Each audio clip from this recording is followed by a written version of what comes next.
We are going to have a workshop at 10 a.m. on Pacific time on Saturday. So mark your calendar this Saturday, 10 a.m. Thank you, Eric. And Eric's going to show, it's going to be me and David Kuntz, mostly David Kuntz. It's David's the award-winning photographer out of the pair. So we're doing advanced stereo photo maker. And I'll be talking a little bit about grayscale, just for people who have the looking glass, which I guess has started shipping. A lot of the newer displays, you need to be able to produce a grayscale image to get it to work. And then you can get a mosaic from that. Or you can load it onto the device as grayscale plus regular. So David, do you have, David Kuntz, do you have anything you want to say about the workshop? Other than what's on there, no, other than, I think it's a mix of stuff that is of general use. Like I think the horizon, straightening out things like horizons and stuff like that is stuff we can almost all use on a lot of fixtures. And the basic distortion correction is quite useful because the Fuji W3, when you first turn it on, comes in its most wide angle configuration, and that does have a little bit of distortion. And so if that bothers you, or if it's obvious in an image, this is quite useful. So this is not completely esoteric stuff. This is stuff that most people can use, and it's easy to use. And I'll show you how. Some of the other tools are maybe a little more esoteric or advanced, but there is definitely stuff for everybody in here. Basic things that you can use on most of the photos you take. What time is it? 10 a.m. Pacific time on Saturday. Same place as here. So it's la.3d, or sorry, la3d.club, or whatever link you use to get here will work. It's going to be at 10 a.m. I don't know that. No, I'm not up by 10 a.m., but I'll try to make it. Oh, yeah. I was thinking of kind of coming in at 10:30, so I better not. I'll tape mine in advance. Good. Okay, I did have a little bit of. You can go to the. Oh, you can go to the club web. You can go to the club website and click on the link to learn more about the workshop, and to click the direct link to join it on Saturday morning. Thanks. So people know this meeting, we're going to have a competition, and then we are also going over a little bit of Ray Zone in kind of a memorial meeting for him. Most of us were close to Ray, so it is significant. It's an anniversary of his birth this month. I believe he was born in Ohio, so he always bragged about that because I'm also an Ohioan. So it's a little known fact, and we'll get a little more into that later. I did want to give a little bit of bad news. Chris Olson, our former president, passed away this month. He had cancer. He passed away just about a week ago. So next meeting, we'll probably go through some slides of his. We were all close to Chris. He was a really good guy, and did a lot of Viewmaster, did a lot of things for us. So we do want to do our appreciation for him, and we will probably invite his family as well. So anyways, we'll have a show and tell. If you have anything related to Ray Zone, we'll have a show and tell at the end of the meeting. So you can show maybe one of his comic books, or if you have a photo of Ray. And Eric Kerwin's going to start with a little presentation that I think Aaron's going to give on Ray. So Eric, can you take over? Hey, Steve. So what I wanted to do first, let me just share my screen.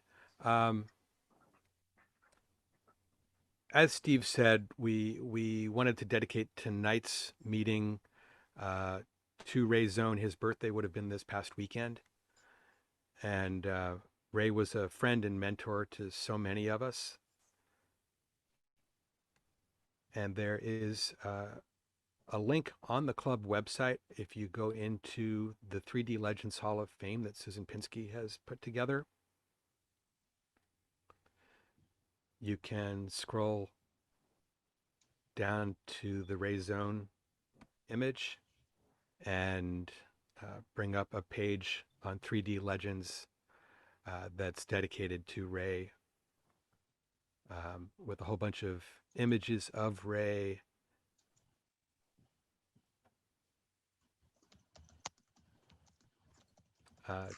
David, is there anything you want to say about it while we have this open? Just that there is a heck of a lot of information there. and and I'll remind people that those pictures that are in the left, right, left format for free viewing or cross viewing, if you click on one, it will enlarge. If you want to do one, you can show an example. Okay, and that's Ray with Susan and Jason, what was it? Cardwell, sorry. And anyway, they get bigger. So depending on the size of your screen, you can adjust that as well. Actually, right below the picture you're showing, where it says fanfare, that article was the article that when Susan was working for 3D Video and was hired to create a 3D comic book for them, Susan read this article and said, that's the guy we need to write this because they wanted to have a bit of a history of 3D in the comic book. And that article that Susan saw, she didn't know Ray, who he was, but based on that, she wrote to the magazine, and the magazine contacted Ray, and Ray contacted Susan, and the rest is history as far as she ended up hiring him to write Battle for a Three-Dimensional World. And they hired Jack Kirby to do the artwork. And but that fanfare was the original. Yeah, and there's pictures from the comic book, better than you will ever see them in the comic, in full side-by-side version.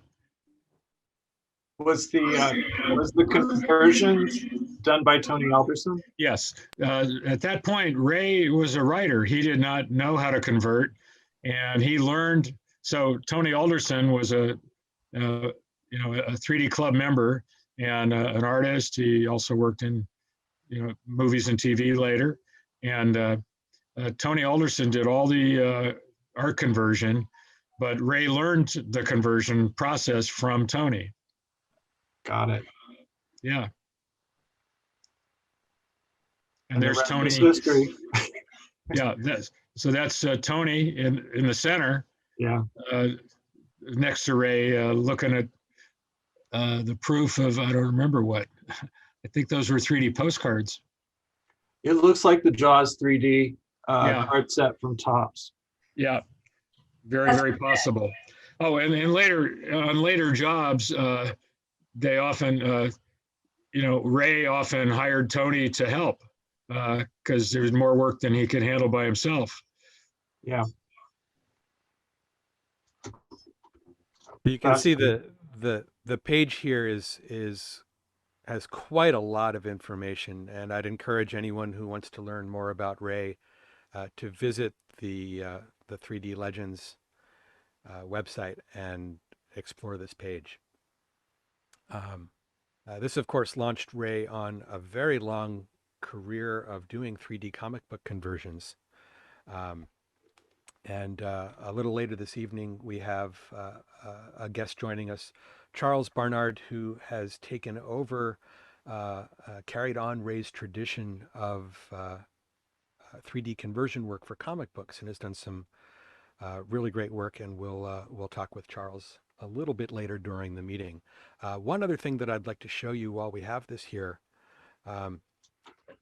you may remember Ray Zone's website. Ray wrote all kinds of articles on 3D subjects. For a while, the website had disappeared. The domain went away. And you can get to a lot of the website if you go through the Wayback Machine on archive.org. But I've actually gathered up as much of the Ray Zone website as I could to try to rebuild it and bring it back to life. And I've set up a domain. There's actually a link on the LA 3D Club webpage if you come down here to Ray 3D Zone, but I've set up a domain at ray3d.zone. They've actually opened up the .zone domains. So I figured there should be a Ray Zone domain.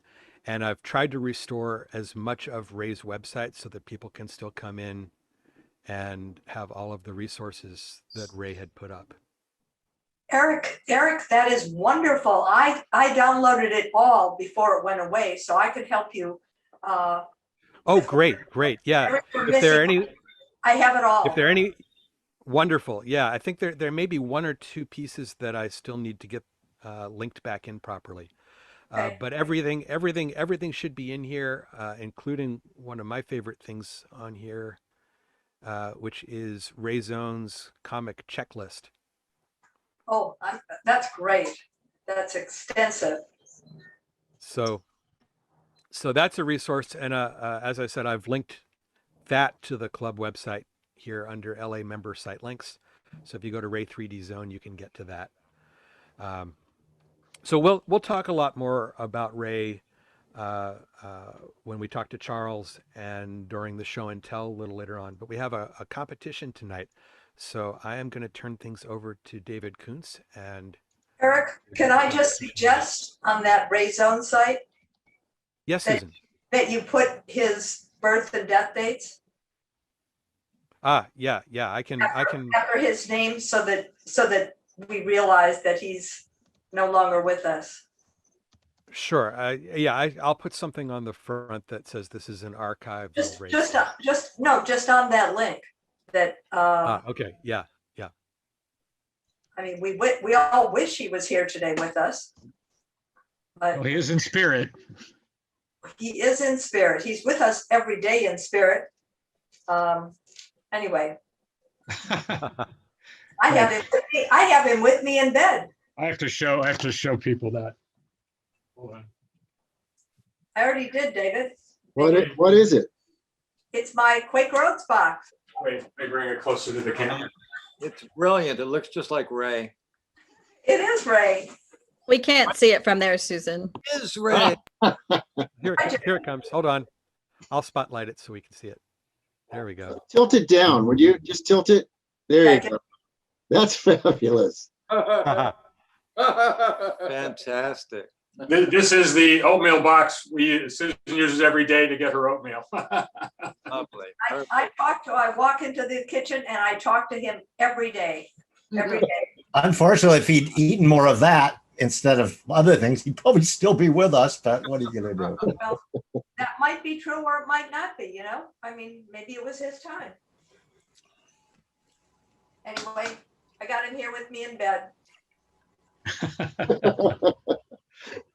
Hi, Susan. Eric, Okay, would you say what the Ray Zone website is again, Eric? Yes, you can go to ray3d.zone. Here, I'll type it into the chat too. Simple enough. Can you also put the HTML5 page in if we have one? Yeah. I'll post both of those links. Okay, our competition director is next. David Kuntz, are you ready or? I'm ready, somewhat willing and mostly able. Okay, go to it. All right. Hello, everybody, and welcome to our fifth and final competition of the club year. So I'm going to be showing everything through Zoom here in Anaglyph. And so if you want to watch it that way, get a hold of your Anaglyph glasses. But hopefully, Eric, I'm not looking at the chat, but hopefully Eric is just about to post there he is. He just posted the link for the HTML5 gallery. That allows you to view the images in virtually any conceivable 3D format. And most importantly, in a format that you could either watch them side by side on a monitor or a laptop or an iPad, or if you have a 3D TV, it will show them in side by side squeezed, so you can view them that way, or maybe even interlaced if you get lucky. But that's how you go to it. And then occasionally, obviously, the one you have to advance them yourself if you look at it through that gallery. So occasionally, I'll probably indicate what we're looking at so that if you are playing along at home, you'll know which image we're on. All right, so we had a good turnout for our final competition, including 2 entrants in the B group. And one of them is new member Gordon, who I see right here on my screen. So I'm glad to see we're getting some new blood in to the competition after kind of a long time without doing that. And once again, I took the opportunity presented by virtual judging to have a very global group of top 3D photographers act as our judges. So this year month we had Max Powell from Hillcrest, New Zealand, Andrew Hurst of Barnsley, which is in the north of England, and Dr. T. George Themos, who's with us tonight from Brecksville, Ohio. You can direct any criticisms you have of the judging directly to him after the show. I'm sure he'd be glad to hear them. So my thanks to them. Now, first we're going to see all the images, and I'll read out the scores, even though, of course, they've already been judged. And then later in the meeting, we'll learn what our judges selected as the winning images.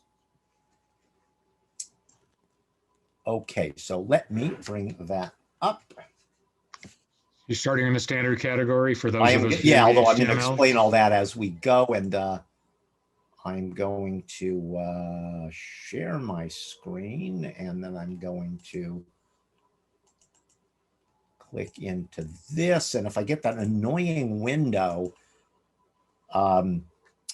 come up of you know, move your cursor away from it, then somebody let me know. That thing drives me crazy, I tell you what. I think we're good so far. Okay, so let me just see if I can get this thing positioned so that I see Eric in my screen, because I like to have him. I do. It's perfect. So Eric, do the thing like you've done in the past, where you nod when the image is changed, because that gives me a reality check that what I'm seeing is what you guys are seeing too. Okay, I'll let you know. Thanks. I'm getting an enlarged image here, very much enlarged. Is everybody seeing it filling their screen more or less properly, or we have some people having trouble with this? Yeah, I'm having an enlarged image. Looks correct to me. All right. Looks very big to me. We'll stand farther away from it. No, it goes off the edges of the screen, so that's too big. I have a feeling you've got to deal with the magnification of the way you've got your if you're viewing through a browser, you might just have to change the zoom ratio on that. Yeah. Oliver, what I would suggest is if you're currently in full screen mode, just hit the escape key, and that'll put it back into a window for you. And then you can, are you using a browser or using Zoom? I'm using Zoom that I got to via the browser. So you probably have your Zoom set up high on your browser, the zoom ratio. Anyway, moving right along, we have 3 potential categories: standard, which are images, standard 3D images photographed with a camera by the entrant. We don't have any computer-generated images tonight, but we do have one stalwart entry in the modified group, which are 2D to 3D conversions of artwork not created, but converted by the entrant. And we do, as I indicated earlier, have entries in both of our groups, advanced and beginner, at least in the standard category. Hopefully you guys are seeing these things about the groups of entrants. And our scoring system is the venerable and vaunted 5 through 9, the time-tested and time-honored. Is everybody seeing that? 5 through 9, okay. I think it's relatively self-explanatory. And of course, it's highly subjective. So here we go. Here's our standard category. The A and B group images are shown together, and they won't be distinguished for you while we're showing them, but in terms of the scoring, they will be. So here we go. And I'm going to say, Eric, let me know when you're seeing something. Okay, great. Scoring 8, 7, 8, 23.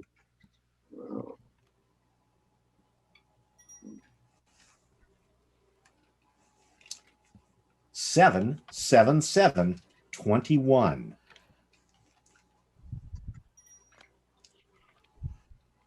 6, 6, 5, 17.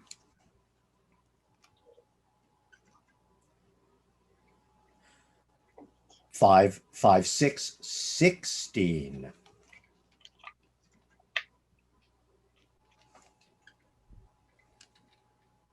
6, 7, 6, 19. I'm starting to get good at this, I think. 6, 7, 6, 19. 6, 6, 7, 19. I just got a little bit stuck in a rut there. 7, 7, 8, 22.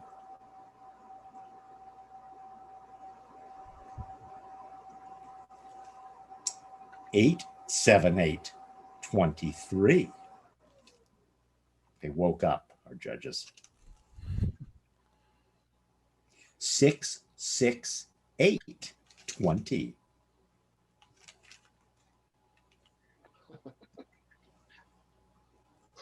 5, 5, 7, 17.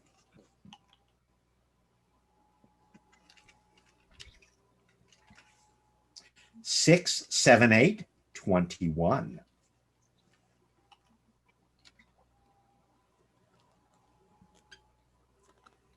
9, 8, 8, 25. So close.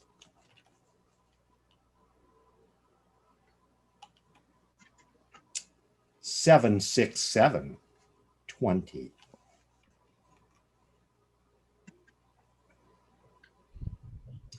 6, 7, 7, 20.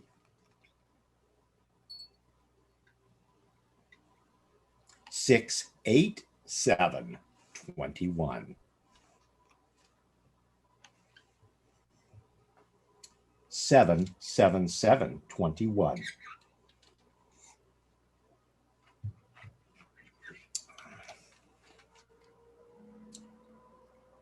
6, 6, 6, 18. I'll pause on that long enough for Lawrence to unmute himself.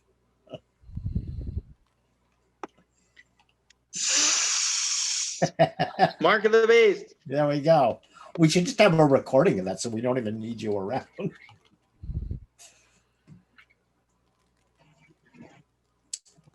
6, 6, 7, 19.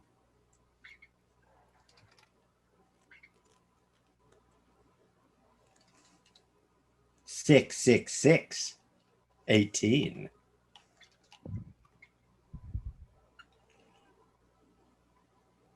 6, 7, 6, 19.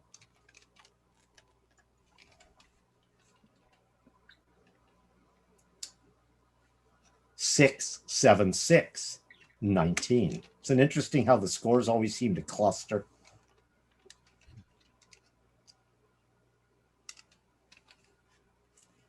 9, 7, 9, 25.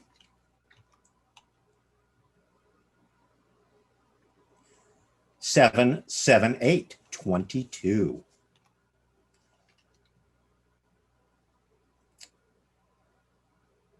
7, 6, 5, 18.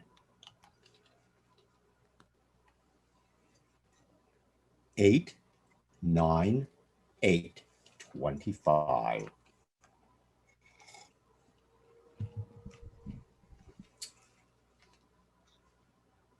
6, 8, 7, 21.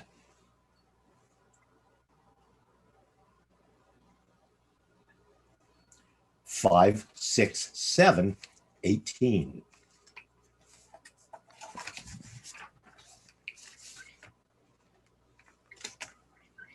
66517.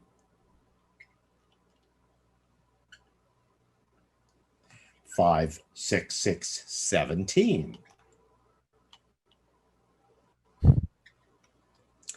778. 22.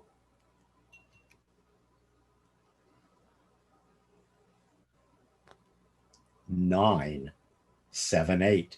24. 567. 18. 566. 17. 666. 18. 977. 23. 667. 19. 666. 18. 978. 24. All right, that was the standard category.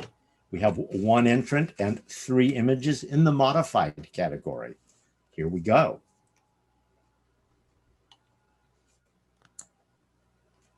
Nine, 7, 8, 24.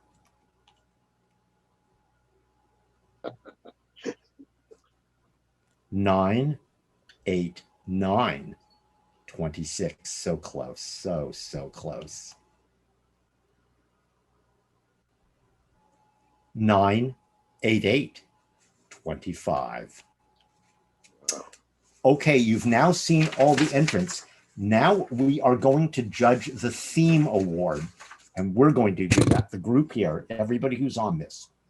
Now, we've tried this a couple of times before on Zoom with limited success, so I'm not going to rely on any of Zoom's fancier features this time. Instead, I'm going to use the chat. So what I want to do is show you all of the images. I think there's 16 of them. They're also on the HTML5 gallery. So I'll show you all of those once, and I will show them again. And as I show them, I'll read out their numbers. And then when I'm through with it, so make a note of the one you like the most, the number. And then when I'm through with all of them, I want everybody just to enter into the chat their one and only first choice. Don't give me your first, second, and third. And hopefully a clear consensus will emerge. If it doesn't, we've got a problem. So again, I'm going to show you the 16 images once. I'm going to show them to you twice. The first time I'll run through them without any commentary, and then the next time around you will hear their image numbers, and then like I say, when I tell you to, you'll type it into the chat. So do note, try to figure out which one you like the best, and then the second time around, hopefully you'll be able to and don't forget the theme is nightlife. Good point. Yeah, minor thing that should have been mentioned there. Yeah, good point. And we score 5 through 9. No, you will simply pick the one and only favorite image out of the 16. That's all you need to do is watch them, determine which one you like the most, or well, no, it's which one most embodies the theme of nightlife. So you may like one better, but it's not nightlife. Good point. Just for the theme. Okay. Yeah, just for the theme. Yeah. So it's which one of these images most embodies the theme of nightlife. Well said. Okay, so here we go. There's going to be 16 of them. Now, when I give you the numbers, those numbers are not sequential, so keep your ears open. The numbers will not be 1 through 16. So this is the first of the images. The theme is nightlife.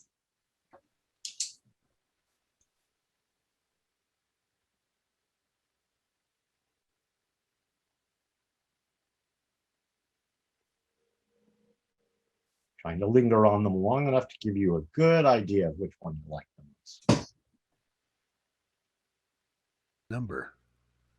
I'll give you that the second time around. Oh, okay. Moly.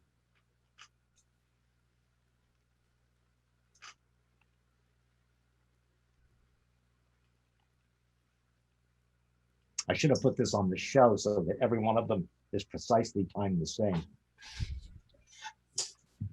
I'll do that next time. I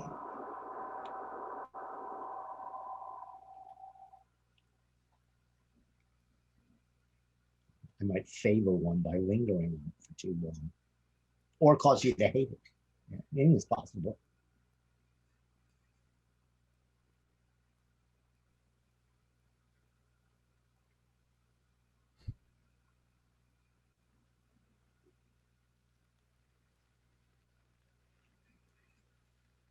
Nightlife.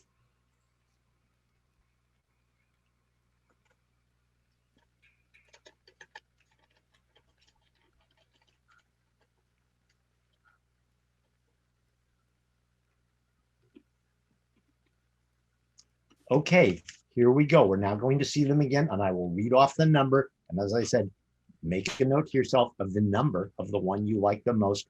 And at the end, you'll type it into the chat. Number 1.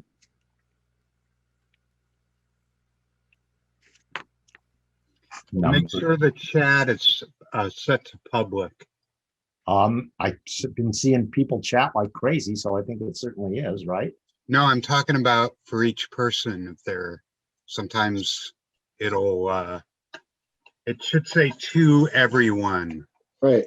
Make sure it does, because sometimes if somebody's privately chatted with you, that will change. Oh, that for the individual people, yeah. Why do I no longer see the chat thing? I don't know where the hell the chat went to. Yeah, you need to send it to everyone. Chris Cassidy is correct. Oh, where the hell is the chat? There it is. I'm going to put that in a little window. I have a question. Mm-hmm. Are we supposed to put the number in at the end? Yeah, you can. Okay. This is number 2. Did I give you that this is number 2? Oh, why am I not in this? There we go. This is image number 3. Oddly, these ones are sequential, but they won't be. Number 4.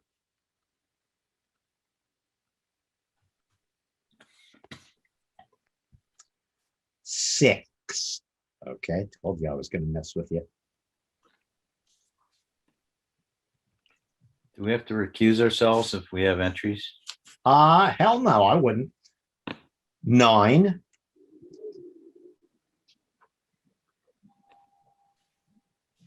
14. 15. 16. 17. 19. 22. 27. 28.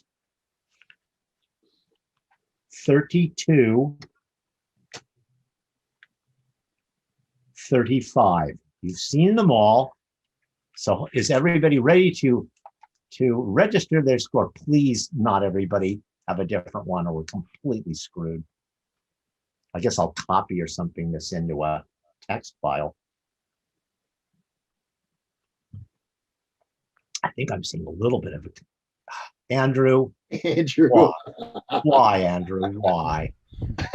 Why? A lot of good pictures. There's always a joker. Did we get, as everybody entered? I'm going to see if I can copy this stuff out. You don't have to be a member, just freaking vote. Come on, we're not that picky. We're not in a position to be picky. Keep it going, it's looking good. Has everybody entered? I have no idea how I'm going to get these out of here. I just realized that. Let me just I copied the chat. Let me just pull it into Word and see if it, oh my God, it worked. Hang on, this is actually going to work incredibly well. I should have set up a little spreadsheet that counts them. I didn't have the presence of mind to do that. Whoopsie, but I'm going to do that. And I'm going to, hold on. Why is this not coming in? we Let we me- can move on, and you I was can just do going to the- say that's what I was just going to say. Let me Yeah. just make sure that I have the chat because another thing came in. So Looks I'm like going to do that. 16 and 32 have the most. Yeah, I think we've got a clear consensus, but I'm going to get those numbers in one more time. And yeah, I am going to go off. I'm going to have to do something about Andrew, and then I'm going to go off and tabulate these myself. I think I've got everything I need. So that's it. Yeah, let's moving right along. Did anything else come through? No, it did not. Okay, so that portion of our broadcast has ended. Who's next? Oh, what I'd like to do now here, let me put myself up here. Okay, what I'd like to do now is introduce our guest speaker at today's meeting. See, Charles, are you here? I am indeed. Okay, let me find you. There we go. Okay, so I would like to introduce my friend Charles Bernard. How are you, Charles? I'm good. How are you, Eric? I'm very good. I'm very good. Thank you for coming tonight. For those of you who don't know Charles, he is a digital artist and game industry veteran from Stockton, California. From 2013 to 2020, he took over the 3D conversion duties for the late Ray Zone on Aaron Warner's Gone Mad, which was an ongoing comic strip featured in Stereo World magazine. In 2017, Charles was nominated for an Eisner Award for his 3D conversion work on Jim Woodring's Frank in the Third Dimension. And in 2019, he, along with conversionist Christian LeBlanc, converted 17 pages of Alan Moore's limited comic series, The League of Extraordinary Gentlemen, Tempest, to full-color anaglyph. And we've invited Charles here tonight to talk a little bit about Ray Zone and what he learned from Ray and how he's carried on the tradition of 3D comic book conversion work. Thanks for coming, Charles. Thank you very much. It's a huge honor to be here for starters. I used to actually be a member of the LA 3D Club, about 5 or 6 years ago. And living in Northern California and being about 350 miles away from all the activities, I actually found it kind of frustrating because, I would get the newsletters and I would get very excited and then realize, there was really no way to participate in the meeting very easily. So this remote sort of environment is really exciting. I guess I should get started a little bit on kind of how I got into 3D conversion. I had been dabbling with it a little bit in my teens, actually doing the cut and paste method that Ray was actually doing at the time. But I didn't really get to know who Ray was until the mid 80s. So what I'm going to do is I have a little presentation that I'm going to go ahead and share my screen. If it doesn't work very well, I can give the PowerPoint over and you guys can put it on your website or whatever so you can browse later. Some of the images are fairly detailed, and I realize that sometimes Zoom isn't the best environment for that. But I'm going to go ahead and see if we can get this going.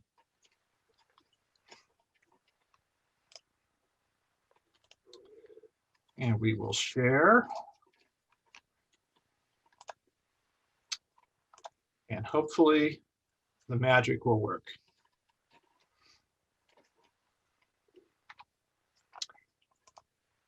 Okay. Can everybody see that? Yeah.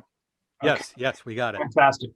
Now, just a little heads up on this presentation. I do have images in the PowerPoint that are in anaglyph. You'll know it's an anaglyph image because there will be actually some little red and blue 3D glasses in the upper left-hand corner. I'm not going to go terribly fast. There's not a lot of slides. So, you'll eventually get the hang of it, but there is quite a bit of 3D anaglyph in this, and I'll certainly take my time. And if anybody wants me to slow down or explain anything, it's kind of your presentation too. I have no problems answering questions. So my first exposure to Ray Zone was through this comic book, which came out in 1984. My local comic shop actually held on to the issue for me. They thought it might be something I'd be interested in. And I'll be honest, I admittedly did not see the three-dimensional lettering at the top first thing. That wasn't where my eye went when I first saw the cover. But I got it home with a group of other comic books and opened it up and was just blown away. So what blew me away was this very first opening splash page by the art was by the late Dave Stevens, famous for The Rocketeer and some other comics. And I knew right away, I'd seen 3D comics before. I'd done a little bit of research on the history of 3D. Mind you, this is the mid 80s. So really my only reference at that time was books like Amazing 3D. I think I had another book in which they had reproduced a page from an old 3D EC comic from the 50s. So I was very used to this sort of 4 or 5 layers of depth. And the minute I saw this, I knew I was in for something kind of special. I could tell this was done using a different process than the standard 4 or 5 acetate layers. And the rest of the book just kind of knocked me out. Depth like this was just really astonishing to me at 21. I still wasn't completely sure how he was doing it. I thought it might be paste up, but it's so masterfully done. And the gaps are so beautifully filled that I wasn't entirely sure that anybody actually did that with an X-Acto knife. Even the house ads in this looked really good. Again, just it was such a standout from what I had previously experienced. Then we come fast forward to about 2005, I think it was, that Ray started working on the Gone Mad cartoon feature with cartoonist Aaron Warner for Stereo World magazine. I was very excited about this feature. For starters, by that time, I was familiar with Ray's work, of course, and had been collecting a lot of his comics. And I love the idea that, we were going to get basically a bi-monthly dose of Ray. I mean, that was what really had me super pumped. When he started rolling with this thing, I really, really began to appreciate not only the humor of the cartoonist, but just the level of depth he was able to achieve. And I know by this time he's, this is old hat to him. But I was still, I learned a lot from looking at these images. These images here are actually given to me by Aaron Warner, the cartoonist himself, as samples so that I could see Ray's work in a higher resolution and get an idea of the level of quality. Needless to say, with very little experience actually converting comics at the time, I was pretty intimidated. It was pretty amazing to look at these. Ah, yes, back in the days when we were allowed to have naughty things in Stereo World.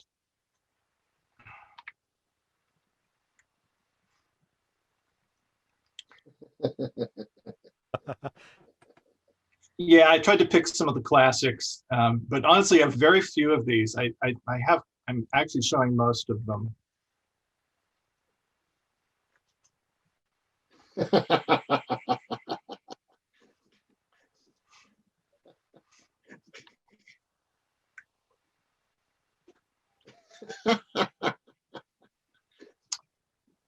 All right, so Ray worked on this feature for 7 years. He did 49 of these, and then of course, as we all know, on that unfortunate day in November of 2012, we lost him. I know that most of the people in this group were very close to him and good friends. I have to admit, I didn't know Ray that well. I had emailed him 2 or 3 times, ironically not on 3D conversion topics. He was actually an authority, as many of you know, on 3D films and filmmaking, and I was kind of considering undertaking that back in wow, probably 2002. So, you know, I can't really say I know Ray. Certainly not nearly at the level that most of you here do or did. But what was interesting was after his death, my concern was, okay, what was going to happen to this cartoon feature? And, you know, I had thought maybe someone was already in line to kind of maybe take on the 3D conversion task. And I approached, excuse me, I approached the cartoonist, Aaron Warner.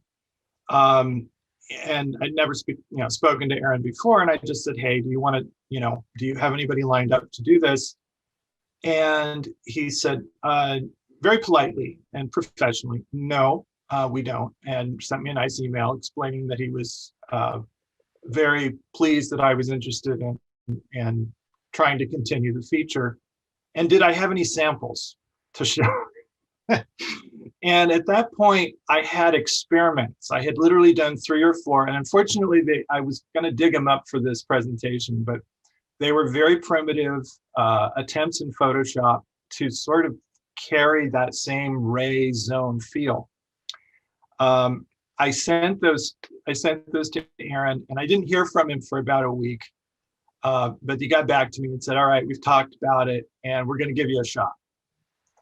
Well, this is one of those situations. Be careful what you ask for, because when you kind of go into something like this and you don't really know as much as you probably need to know,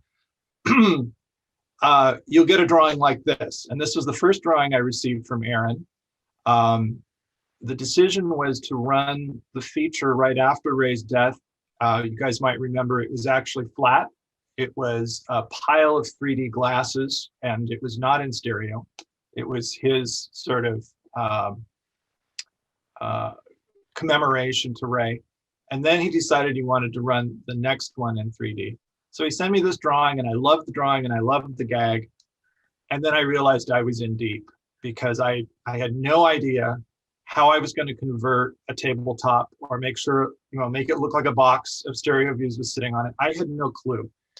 So I really looked at it and I thought, okay, this is going to be a good week and a half worth of work for me, just, working evenings and weekends to get it figured out.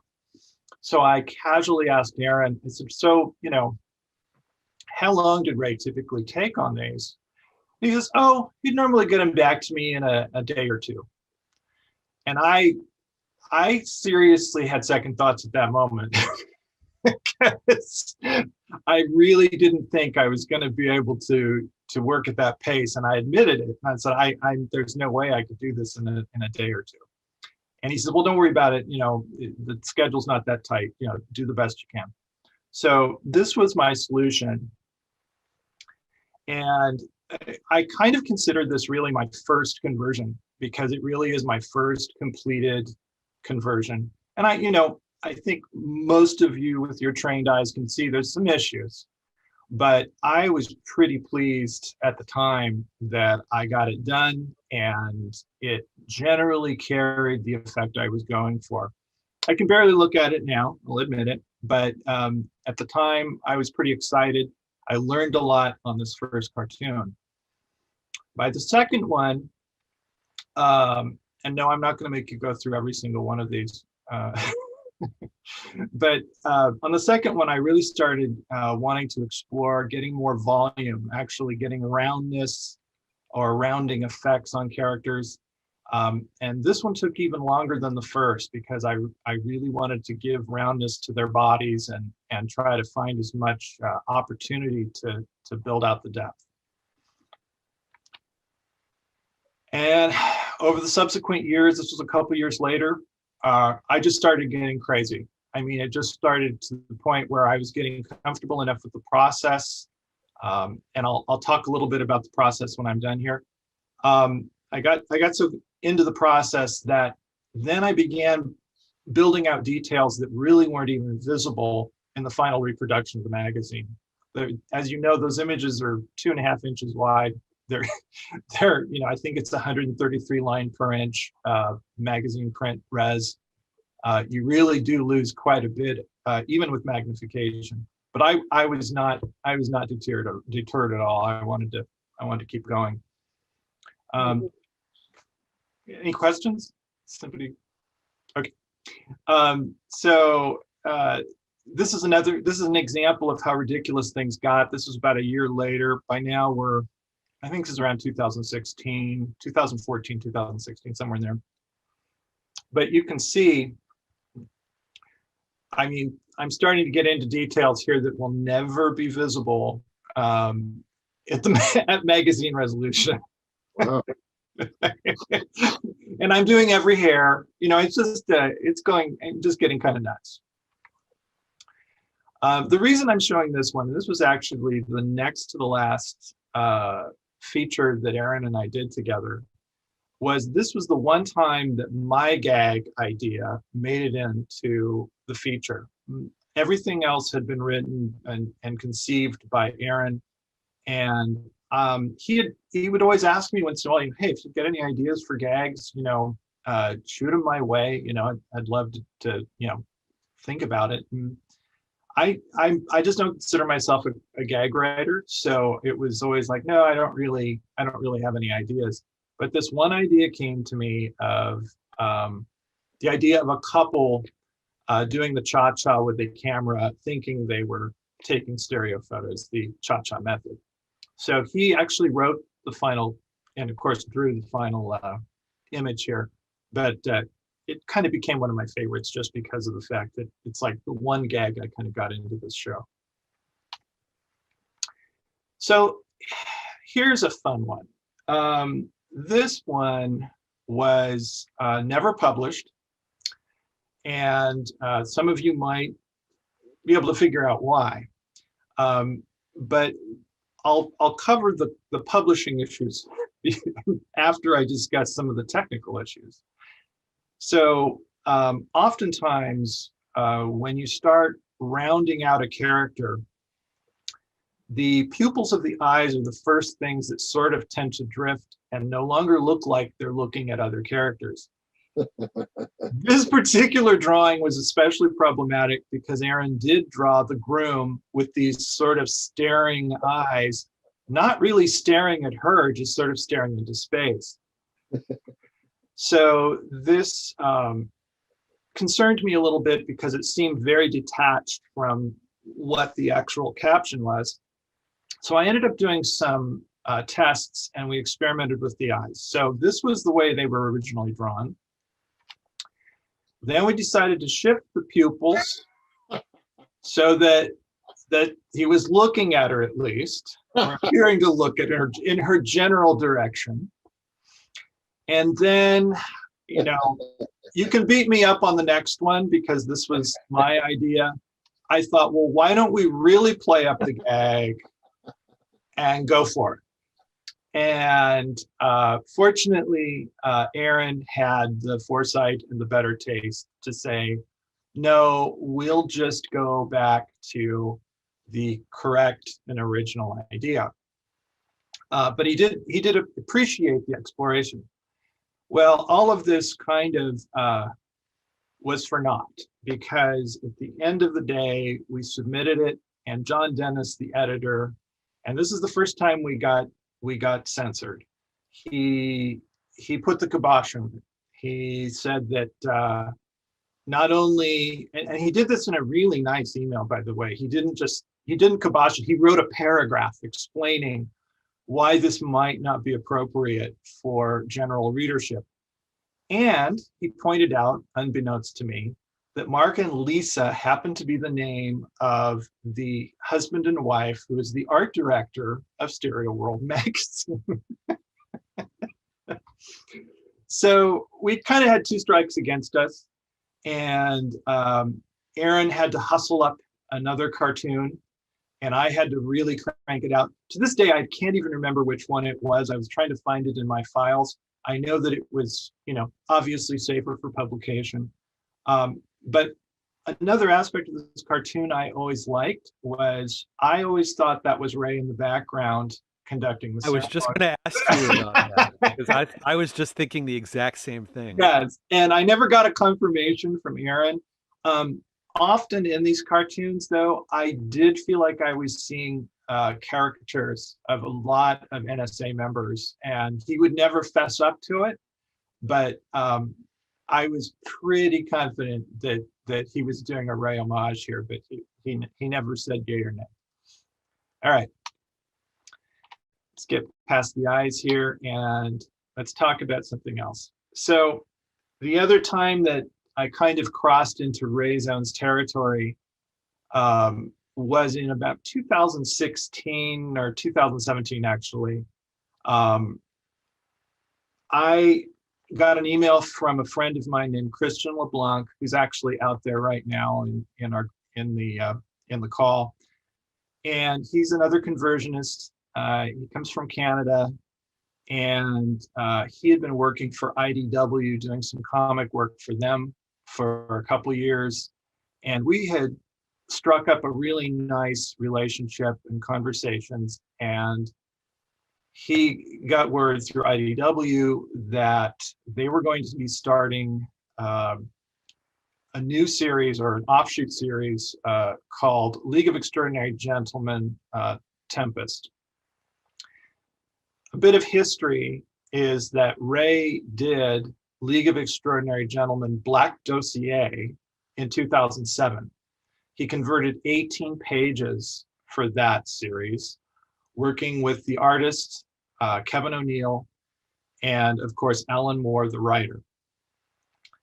So he did 18 pages in 2007, and they were full color or polychromatic anaglyphs similar to this.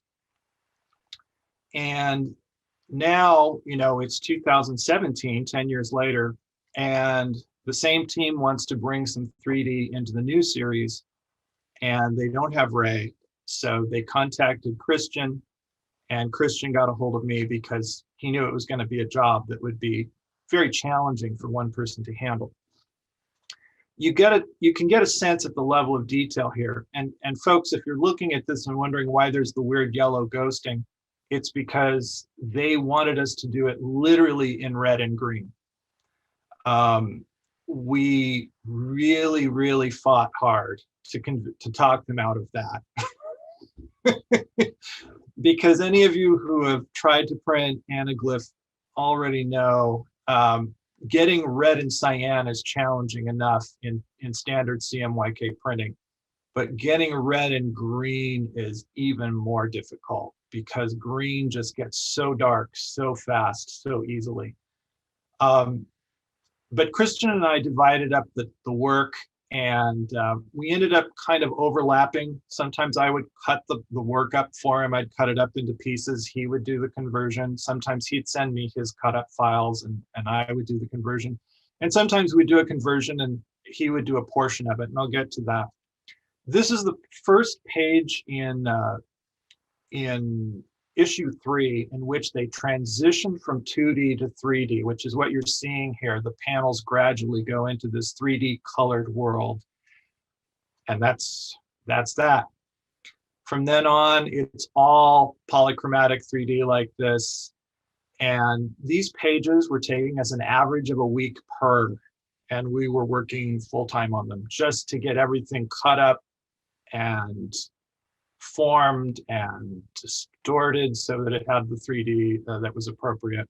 We were also sending roughs over to the artist Kevin O'Neill for approval, but most of the time we were approved out the door. I mean, they were really concerned at first because they weren't sure we were going to be able to match Ray, and for good reason. But they were very, very pleased with what we were doing. They really felt it was in the same spirit. And we made a concerted effort to not overly deform things. Ray tended to work in more of a layered cut technique. So we tried to kind of emulate that in the same way. Both Christian and I tend to want to sculpt things out a little more. And we were really, really deliberately being kind of aware of, how would Ray handle this? What would that page possibly look like? Big double page spreads like this were just brutal.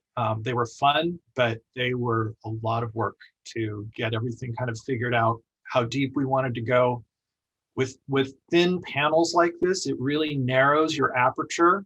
So you have to be very, very careful about your infinity shift. Otherwise, stuff just goes away, and then you've got all of that, competing, flashing, missing elements. So there was a lot of testing to do pages like this, and Kevin O'Neill really likes this tall sort of little, little Nemo old school format.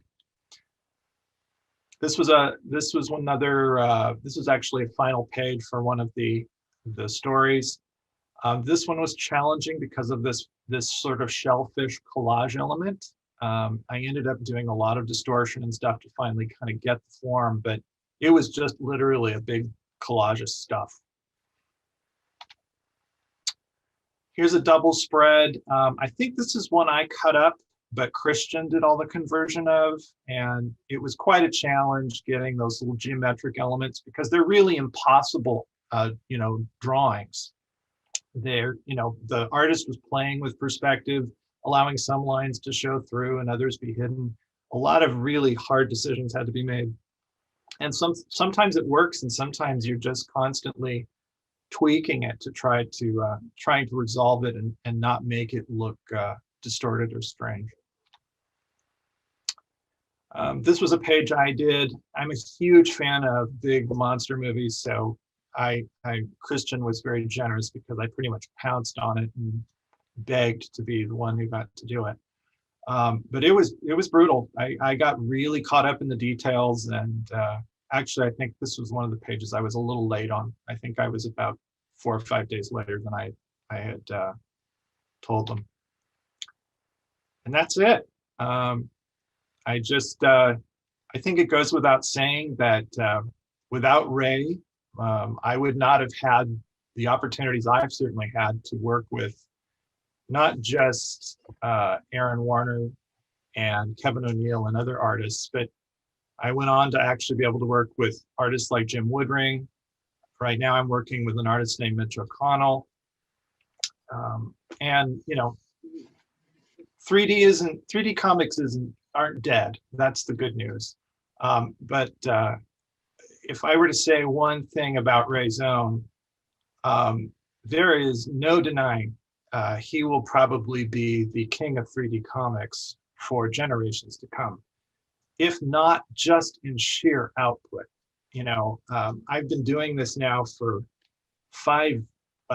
if you include Gone Mad, I've been doing this for almost 10 years, and it isn't nearly the output that it's like, Eric, correct me if I'm wrong, it's like over 120 actual comic books.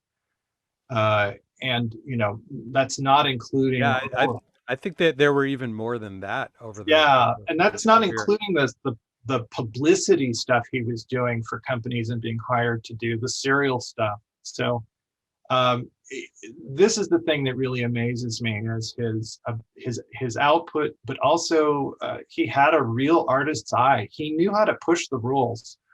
I tend to approach it from that stereo photography school of, let's follow some basic principles, let's maintain a 1/30th rule, or at least the ballpark. And I still open stuff up that Ray's done, and I can just see where he just would crank it. It's like, oh, it's low contrast in the background, I'm gonna take it out, and he just was so experimental, and and that's just from the 3D side. Obviously, he is an amazing 3D evangelist. So there's my ooh-off fanboy presentation. Needless to say, huge influence, and I'm highly grateful for his existence. Thank you, Charles. Yeah, thanks for glad you could join us and share this today. Yeah, thank you for letting me take up time in your meeting. You reminded me of another Ray Zone Aaron Warner collaboration that I can share here if people would like to see it. Back in 2012, when the National Stereoscopic Association held their 3D Con in I was thinking about that cartoon California. he did. Yeah. Um, Do you have Aaron, that? yeah, Ray and Aaron put together a comic book to promote the convention. Yeah, do And you have it I with you have, now? I have a copy. yeah. As a matter of fact, I can actually share it if you want to see it. Do it. Yes, let's see it.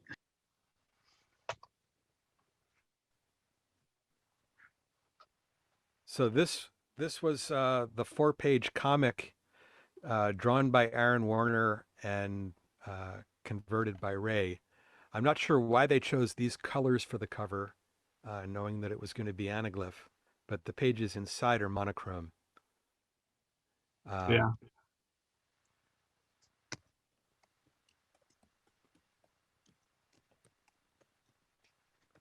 And you mentioned Aaron doing caricatures of various NSA members in the strips. And if you look in these, you'll see a number of familiar faces. He insists that the guy on the registration table is me. Ray told me that. I don't quite see it. Well, and there's David and Oops, Susan sorry. in the No, bottom not right. David and Susan. I'm talking about the No, registration I know. table. Yeah. So right He there. said that other one was, yeah, he said that was me. And I said, no, that's Kuntz. He goes, no, Kuntz is bald. I wouldn't draw him like that. I'm in another one where with Yeah. the photo of Rusty, and it says that's how you do one with bite or something. Or The other. other one's John Golden below that. That's pretty apparent. I think, yeah. And I'll go to the next page. That's me middle left, I'm assuming. Of course, I don't look that good, but Yeah, you do. And that's Barry Rothstein at the Fanagram table. I've never seen this before. we gave it out with the convention pack. Yeah. I Yeah. haven't opened the package Oh, yet. that's you keep it in mint condition, and it'll go down in value. That's Don't right. open it. That's right. And if you look carefully at the bottom panel, I make a little cameo doing the projection. Oh, that's great. Yeah. Yeah. Yeah. I see Bart Simpson. Bart Simpson's in the audience. Of course. Yeah. And there's one more page. Amazing. But the idea was to show all the different things that go on at the convention. Yeah. And to encourage. That was people. actually my idea, but I didn't guess how much that would cost. It was not cheap. Well, no, it's because he actually put this in Stereo World, and an interesting bit of trivia about this. When I worked on Frank in the Third Dimension, and I was trying to determine the printing ink colors that would be best, because it was all line work like this. I actually, because this is such high quality printing, I actually used my PMS book to match the colors, and then I actually confirmed the colors with Ray to make sure, because I wasn't going to take on the Fantagraphics project, and so you understand the timing of this.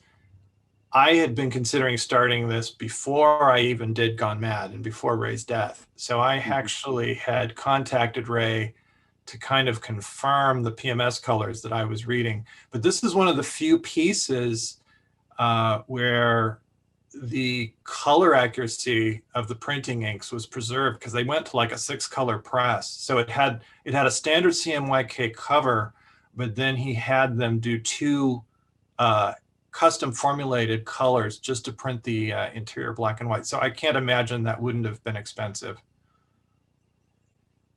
Oh, it was pricey. Yeah, Ray had sort of his secret sauce. He had very specific colors that he used when doing monochrome anaglyph printing that worked exceptionally well on the page. Yeah. Yeah, Agreed. Charles, Ray used to like to do a lot of gradients on both sides and reverse them. Do you Yeah. do much of that, or? I did do the retinal rivalry effects. Are you talking about that? Yeah. But he would do them specifically as a gradient. It was pretty cool the way To he kind of get flashing. Yeah. I Yeah. love that.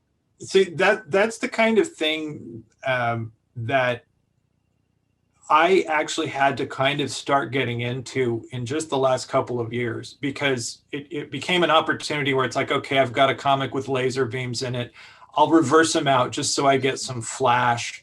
But it's changing now. I just got done finishing the 3D menu for Revenge of the Shogun Women for the 3D Film Archive, and there's stars in the background, and I'm actually changing their intensity between left and right eyes, so you do get that nice sort of subtle sparkle. But I'm basically chicken when it comes to retinal rivalry. I tend to be kind of chicken about it. Yeah, I noticed it was a little different, but Yeah, that's yeah. one thing he taught. You know, it's one of the few things he taught us how to do is just reverse the gradient on both sides, and it really has a cool effect.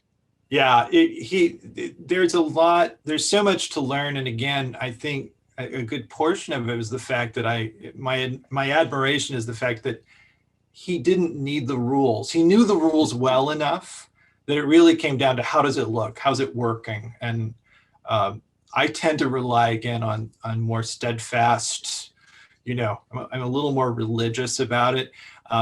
My partner, Christian, who's worked with me on stuff, is actually less religious. He tends to be really good at free-forming and pushing it a little further. I know a lot less rules than Charles does. That's why. Hey, buddy. Well, and I've also, Charles, I've also thoroughly enjoyed all of the conversion images you've been posting on Facebook. Thank you. Yeah. If you guys look me up on Facebook, I always publish them publicly, so you don't even have to be my friend to tour through. I got into the Facebook 3D stuff just as Facebook 3D hit, and I know arguably a lot of people don't consider it, 3D, but in reality, what's happening internally with Facebook is a depth map is used, and it's literally creating 3D shells that are getting rendered out. And I've been able to get some decent stereo views by just moving the mouse left and right, and I'm entering those in the folios that I'm part of as well. So it's been kind of fun. Charles, you had some great curves that changed in depth, and I wondered how you approached that. And the other thing I was curious about was, have you tried using Adobe Illustrator for any 3D work? No, I don't typically use Illustrator except for vector logo kinds of things. But even now, in Photoshop, for example, if I need to create a 3D logo and I need to create extruded edges or something like that, I have written scripts in Photoshop that actually allow me to set an angle, set the number of steps, and have it extrude and even scale to create extruded letters, which is typically a function you would do in Illustrator. But no, I usually do everything in Photoshop. And how do you approach the curves that change in depth? Well, I'm not sure exactly what curves you're referring to. Are you referring to the sense of volume or?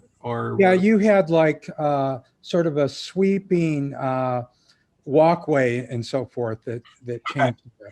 Those are actually done using Photoshop's standard transform. So in Photoshop, if you use a scale transform and you just scale it laterally, it's going to create essentially a wall or something that appears to recede flat to the viewer. If you use skew, you use that for floors or grounds, and it's going to give you that sense of ground depth. But anything you want that's running kind of vertically, I just use a scale control and I scale it a little so it's actually staying at one edge and then it's just getting scaled slightly. Ironically, this is what Ray was simulating even back in his paste up days. What he would do if he had something that was flying at you like an axe or something, he would actually rotate the cutout a little bit so it would force the illusion that it's actually he's rotating a paste up. Very challenging to do because he's getting some vertical misalignment in the process, but he would do that just to get that depth. In Photoshop, it's more accurate. You don't get the vertical misalignment, and you can just literally scale it, and it becomes an object that'll sweep into the distance. Fabulous work. Oh, thank you. Can I throw in a Ray anecdote here? Please do. Just on that subject of the rotation, one of the very first things Ray did for Susan at 3D Video is before they did the comic book, they did like an 11 by 17 poster of like a big splash panel of the main character, and there was like a ray gun type of ray coming from the character's eye through, and it was like going, instead of just like, as you said, instead of the cardboard cutout levels, it was literally going diagonally in depth from back towards you. And we said, well, how did you do that? You know, and he mentioned they told us the rotation thing, and the quote was, "Rotation is my friend." So that's what Ray said. And Susan used to, and I used to say that, because like, rotation's my friend. And he did love the retinal rivalry too. Yeah. Well, and another hat off to Ray here, because he did transition to Photoshop pretty smoothly. And maybe Eric, I know you were close to him, and maybe you knew more about this, but I think it was sometime around 2005 or 6 when he did an issue that was entirely done in Photoshop. And I mean, you know, he had his methods down pat by then. So I can't imagine that there wasn't some challenge in learning and adapting that to Photoshop, which is really, I wouldn't say it's an intuitive thing to do. He started moving to digital and figured out how to do a lot of his paste up techniques in Photoshop. What you were saying about the stretching and skewing, those were the techniques that he taught me that I ended up using on the Simpsons theatrical short. So I basically did that Simpsons short using all the Ray Zone comic book techniques. Yeah. And that looks amazing. I can only find a German cut of that, by the way, just letting you know. Yeah, sadly, 20th Century Fox never released it to the home video market, and now it's owned by Disney, so good luck with that. Yeah, okay. We'll start the petition. Okay. There was a bootleg of it on YouTube that Disney's put a takedown notice on, so I'm not even sure where you could see it now. Yeah. Before we go on, I wanted to also introduce Ray's sister is here, Johnny. Actually, we have several members of Ray's family. Oh, okay. I did say, Johnny, you want to unmute and say hello, or? Unmute. Okay, there we go. I think my camera's not working for some reason, but can you hear me? Yeah. Uh-huh. Okay. Yeah. I mean, this means so much. And my brother, he was always my hero. I thought he despised me when I was little because I was such a brat, but he was always my hero, and he was so brilliant, and I miss him so much. And this week, I didn't even really mention his birthday because it's just hard, but you all, his 3D family, I mean, we're so important. And Susan, my other sister, his 3D sister, I mean, you all keep him alive. And, they say that as long as you remember and as long as you speak their names, they're not gone. And he's not gone. And I appreciate that. I appreciate all of you and how you are keeping my brother alive. He's, so important. And so I love that you all keep him alive by speaking his name. And so thank you. It means a great deal to me and to my whole family, to my kids. And so just thank you. I have, of course, an appreciation for 3D that I never had because my brother was the evangelist, and I have the books and I have all the samples and everything in my library here. But I just want to say a very, very sincere thank you to all of you for keeping my brother alive. Thank you. Thank you, Johnny. Thank you. Thank you, sister. Thank you. and I love your oat box. Thank you. Me too. I talk to Ray every day. Thank you. Yes. We're so happy that you and Jennifer were able to join us here today. Hi, Jenny. She's probably not unmuted. She's Hello. there. She is. There she is. I looked for a very special 3D piece Ray did, but I think it's in storage. So some of you may know my art form is I paint in the flesh. I raise top winning Great Danes. Wow. And Ray did videos. Ray did a 3D memorial for a dog I lost very young that I loved so much. And it was published. So I will try to find it and get it off to you. Oh, please. Yeah. I'd love to add it to the 3D Legends. Yeah, it was back in the 90s, and I will try to find it. It is the only 3D memorial to a Great Dane ever published, of course. What was the dog's name? Adonis. Dun Romans Adonis von Raziak. He died at 18 months old. Well, that's quite worthy of contributing to Ray's website, and I'd love to add it if you wouldn't mind. Yes, as soon as I get to my storage unit. I'm sorry, I was cooking dinner. I'm in my pajamas. I didn't mean to put my video on. Jenny, I'm in bed. Don't apologize. As soon as I locate it, I will get a copy of it to all of you, because it was like his gift to me. He knew my passion. Oh, The two. breaking It up. was actually a very big gift to me for him to combine our two worlds like that. He was 21 years my senior. So he was more of a father figure to me, but like the cool dad who took you to cool places and did great things with you. And don't worry about the pajamas because I don't have any pants on. Well, thank God I had clothes on. But yeah, we deeply appreciate all of you. Ray loved all of you, and that you keep his passion and his art form alive means so much to all of us. Well, he was a wonderful, wonderful human being who left so much in this world to so much of. Well, I can tell you, as good as he was at 3D, he was equally as good as being a big brother.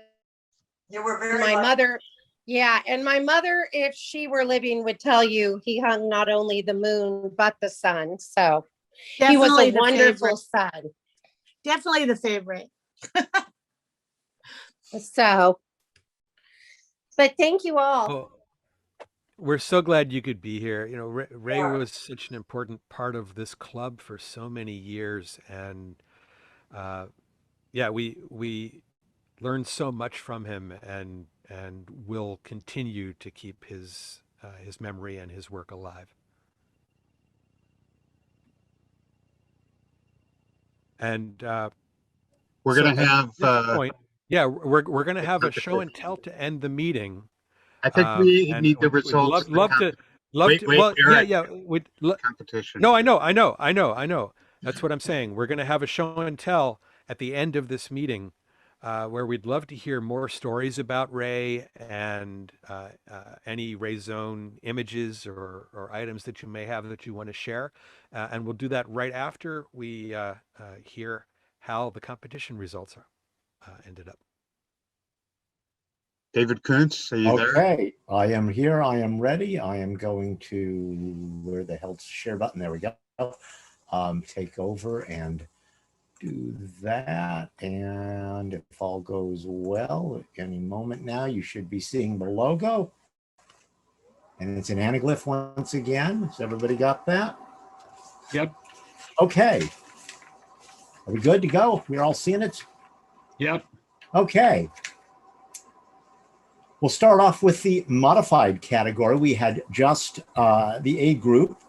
The HM by Jim Long is Rembrandt, Christ Storm, Lake of Galilee, 25 points. Ooh. It's a tough combination to beat, Jim Long and Rembrandt. Wow. And the award in the A group, again, Jim Long, he's still entering, but he probably would have won anyway. Discord for Analogy by Michael Cheval, 26 points. Incredible. Denied perfection by one stingy judge. Absolutely incredible. Moving on to the standard category, again, we had B group entrants, and our HM got 21 points by new member Gordon Now, Aludels. What is it? Aludels. That's a pear-shaped glass thing or something or other is what that means. Gordon can expand on that later. And the award in the B group, 24 points. Keep note of that score because it's higher than the A group score, by Andrew Park, The Emerald Forest. Works particularly well in anaglyph because this is actually what it looked like in color too. So he chose well. Who knew? Yeah. Okay. A group standard category. There are 3 HMs which got 22 points. The inimitable Abe Perlstein gives us Sunrays Hazard Canyon.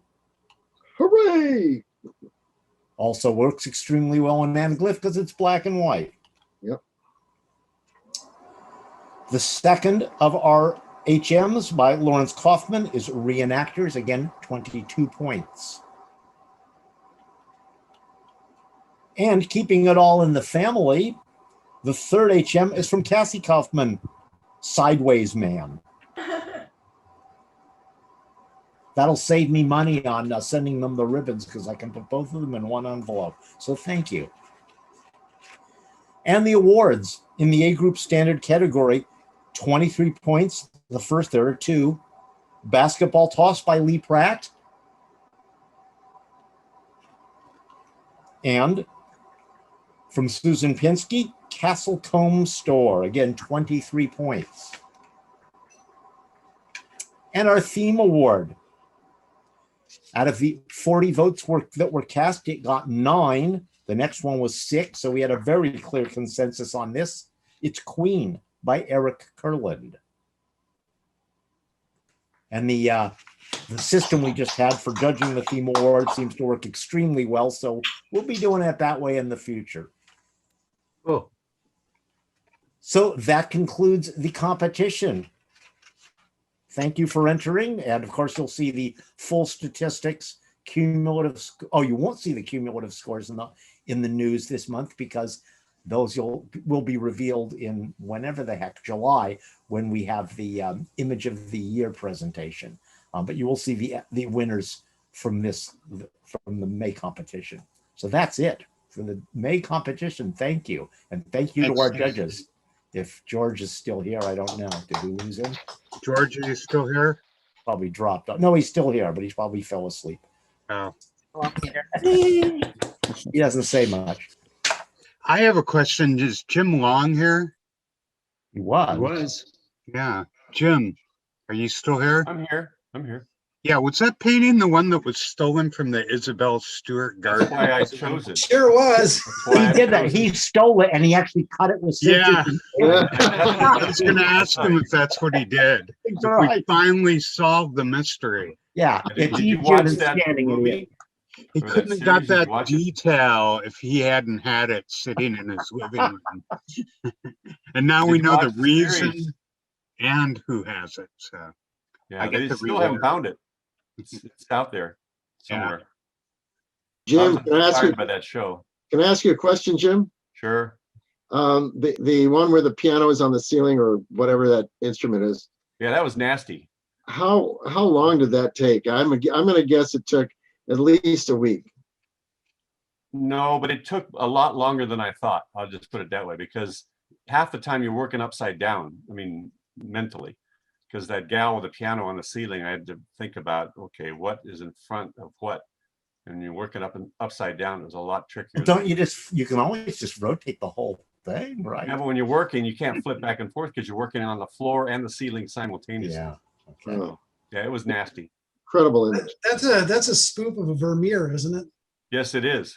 Yes, it is. I did that because one of the Vermeers was also stolen. Right. In that The same piano heist. lesson. So when I saw that show, I first picked the Rembrandt, but then I said, the regular Vermeers are okay. But then I saw that other one. I saw, there's my choice. Yeah, I lived there when it happened, so I have a very strong memory of that museum. Really? Which museum? Isabel Stewart Gardner Museum. It's a lady in Boston, and when she died, she specified that the museum be kept exactly as it was when she died.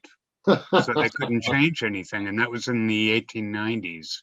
Yeah, it's your typical quirky Boston thing. I think there's a whole special, I think it's on Netflix about it and the aftermath. Yeah. The Barnes Museum in Philadelphia, they had a problem with that. But that's another long story. They I'm a even bit of have a buff on this stuff, so I have a great They even book have that's the called- pictures on the wall, just empty frames instead. Here's Yeah. what Rembrandt was. It's still there, just a frame. I got a good book on the subject called The Gardner Heist. Oh. Good book. So anyways, who has show and tell? I asked people to put that in the list if they have anything. In the chat, you mean? Chat, yeah. Yeah. If you have something you'd like to show, just let us know in the chat. I think somebody mentioned already they had something. Chris Cassidy, do you have something? Dave Kurlander? Dave. Abe said he has something. Now he's on a phone call, but he Oh, did have. Abe. Go Yeah, ahead. I do have I just, I forgot how many I had, but I have a bunch. So if I can share the screen, Sure. Oh. let's see, how do I do that? Share screen. Okay, now I'm going to, now, I don't know how to do this properly, but I'm going to shrink it so you can all look at it. This is a cross viewing, I believe. Is it cross viewing? Yeah. So this is Perry Hoberman and Ray at the San Jose SDA. Stereo. What is it again? Stereoscopic Displays and Applications Conference. You actually made it smaller, or whatever you did. I meant to make it smaller so you could see it. Oh. It's cross-eyed. If it's across, you don't have to shrink it. Oh, okay. Well, I'll keep it That's like true. that. Parallel is. And hold on, I'm gonna. Ray took this one of me at the same thing. So I got a couple of pictures of that Ray took. This is another. No, John Topin shot this. Hold on, I'm gonna get to another one. That's Clutho, isn't it? It is. Yeah, Clutho. Hold on. That's a Perry Hoberman shot. Hold on, I got him here. Yeah, Ray took this one of me. Is that a stereo? What did they call those? The Spectrograph? Fluoroscope? not a vectograph. No, not a color fluoroscope. That's funny. Stereojet. It might be a stereo jet. I don't know. I don't know what it is. Oh, wait, here we go. This is the only thing, if he hadn't gotten that light in the thing on the shot, it would have been better. Hold on, I got a couple more in another thing. Let's see. How do I go out of it? Okay, hold on. We don't know what program you're using, so. Now, this is a shot of Ray from the 3D Indie Film Expo that happened in Paso Robles. That's the great Ramblin' Jack Elliott with Ray. They hit it off right away. And let's see, I think there might be another one in here. Hold on. Who's the big folk guy before Dylan? Yeah, he was. I thought I had another one of Ray. I don't think so. I think that's it. So, oh, and Ray shot this. I might as well just show this. Sort of a, I wish it had a bigger one, but I don't. That was when I first started shooting with that twin rig.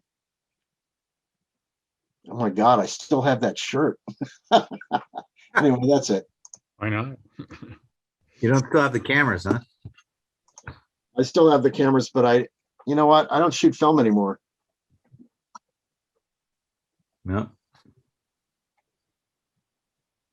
That's it. Okay, Eric, you got anything?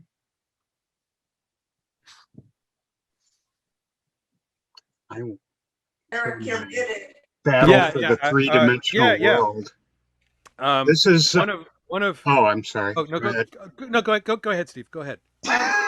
Okay, this is we actually rehearsed this meeting, so I hate to see it if we didn't rehearse. This is Battle for the Three-Dimensional World, which they were talking about. Ray gave me this because Jack Kirby's son and his kids and our kids went to the same Sunday school. So I mentioned that they had worked with him, and so he was appreciated it. Unfortunately, by the time I got these, Jack Kirby's had moved. His son had moved, so I've never seen him, but it's still waiting for him next time I see him.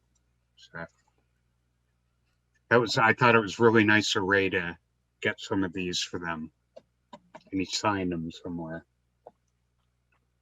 Okay, go ahead, Eric. Okay, I have one of my favorite Ray Zone projects. Here, I'll turn off my anaglyph so I can hold this up. One of my favorite Ray Zone projects was the 1990 Batman 3D book. With art by John Byrne, but Ray went back and okay, so there's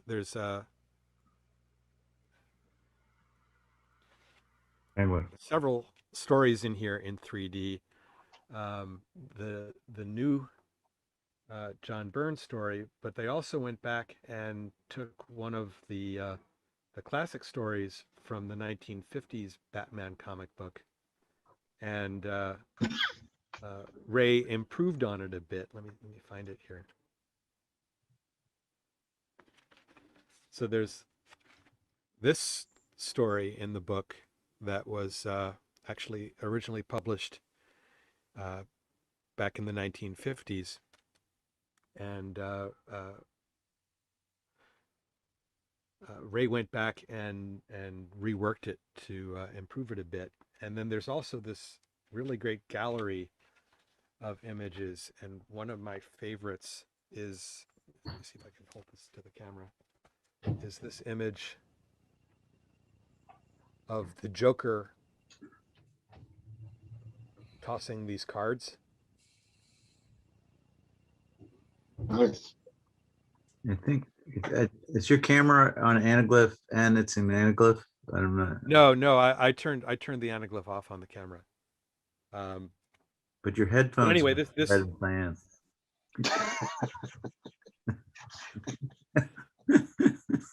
Yeah, I have anaglyph headphones. So anyway, this is one of my favorite of the books that Ray did, and it's also in the back. It's got these glasses. Oh. Page that has Ray's bio.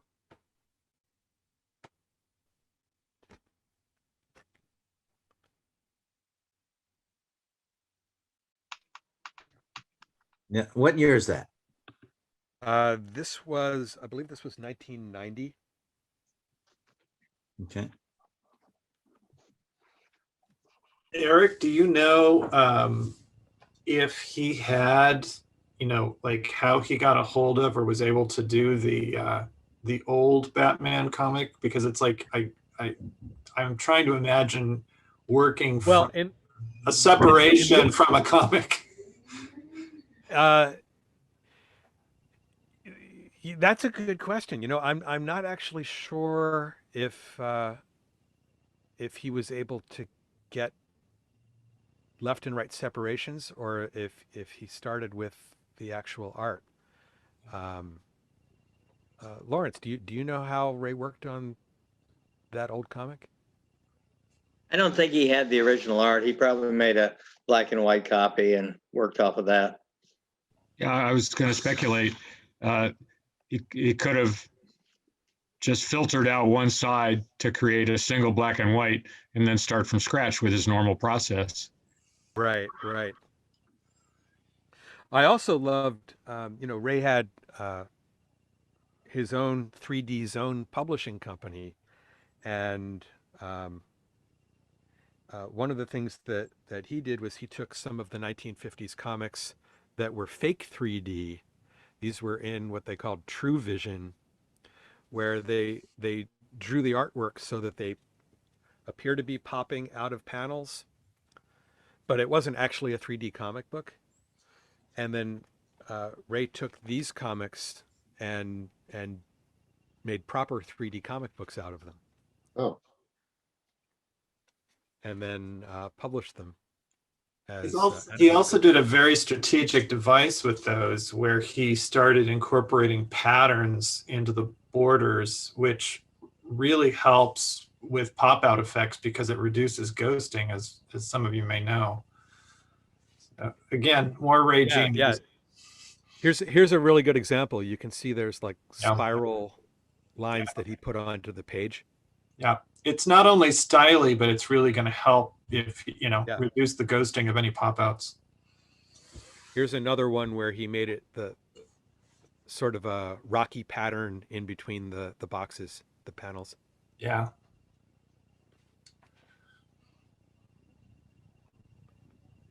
How does that reduce ghosting? Well, when you, and this is actually something we dealt with quite a bit on League of Extraordinary Gentlemen. We had a lot of stuff that came out of panels. The artist drew a lot of stuff that edged out of panels. And naturally, Christian and I, realized those were supposed to pop out. When you have an object against a white page, the risk of ghosting is higher because the contrast is so high. So all the line work and everything is going to be very visible because of the fact you have this very bright white edge. Christian might be able to speak more to this if he's still on, but what Christian did is he developed a method where he was actually kind of fogging or darkening or lightening those things as they came off the edge to try to reduce the ghosting problem. He spent a lot of time on that. He actually handled a lot of that back end, trying to figure out how to get it to print and in that horrible red and green. The green was terrible. The glasses were super dark and really absorbent, so it was really hard to look at. But it was all a matter of lowering the contrast and brightness and juggling those against because you want the bright colors that pop, but at the same time you want the 3D effect to be preserved as well. So it was really a trade-off there. Yeah. And didn't you redo it for the trade when it finally came out to the trade paperback? You went through and did another pass? Every single page, and I'm really happy to say that the depth maps that you used for that splash page in the one with the guy wielding the axe, and the depth map that used to that collage turned out a lot better in the trade. Oh, great! Yeah, I haven't taken a close enough look. I did you proud, Charles. Thank you. What was the point of the red and green? That was pushed entirely by, I'm not sure whether it was Kevin O'Neill or Alan Moore or both. Both of them are British, and they really felt from their memory of 3D comics from their childhood was red and green.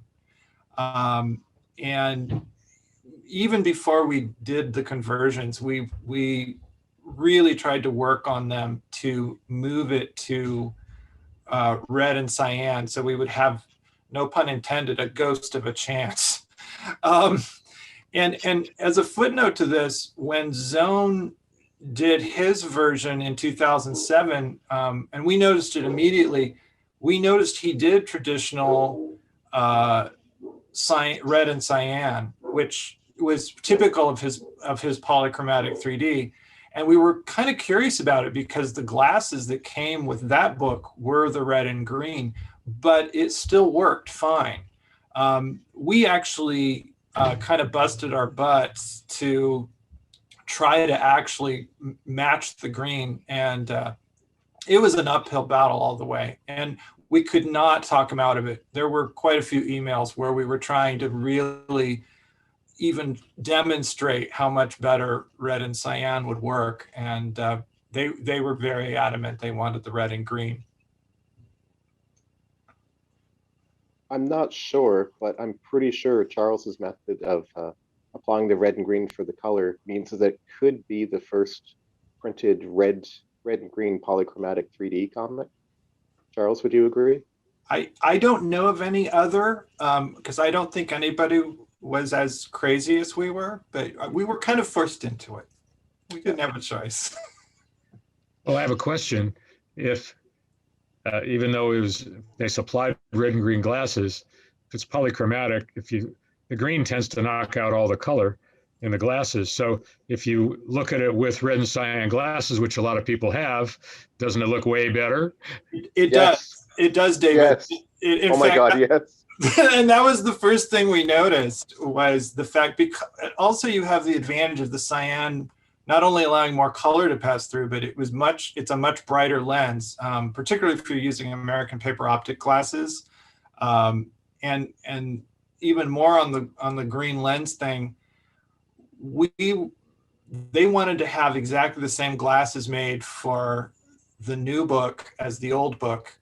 So that involved my actually having communication with the president at APO and making sure they were using the same lens run, because we were balancing specifically to the 2007 lenses. And it got very complicated because they couldn't guarantee that they would be able to access the same lot. They didn't color control their green lenses as highly as they do their cyan.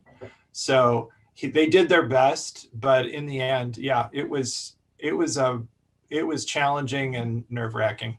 I think Susan has a story to tell if you got a minute here. Go for it. We always have a minute for Susan. Okay. Susan?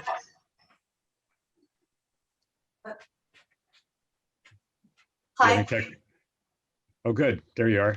I'm here. I just wanted to say that when I read that article that Ray Zone wrote in Fanfare, I was so impressed by it. So I just want to impress upon you that everything in life is a stepping stone. You never know what is going to lead to what else. But Ray wrote that article about 3D, and David and I read that article, and we were so impressed with how much knowledge he had that when I got hired to do this 3D comic for 3D video, I thought, I want that guy who'd written that article. And through the magazine, I contacted Ray. And when I finally talked to him on the phone, he had been working at a job at Kaiser Steel in Pomona for 14 years. And after he agreed to do the writing of the comic book for me, the next day he went and quit that job. Oh.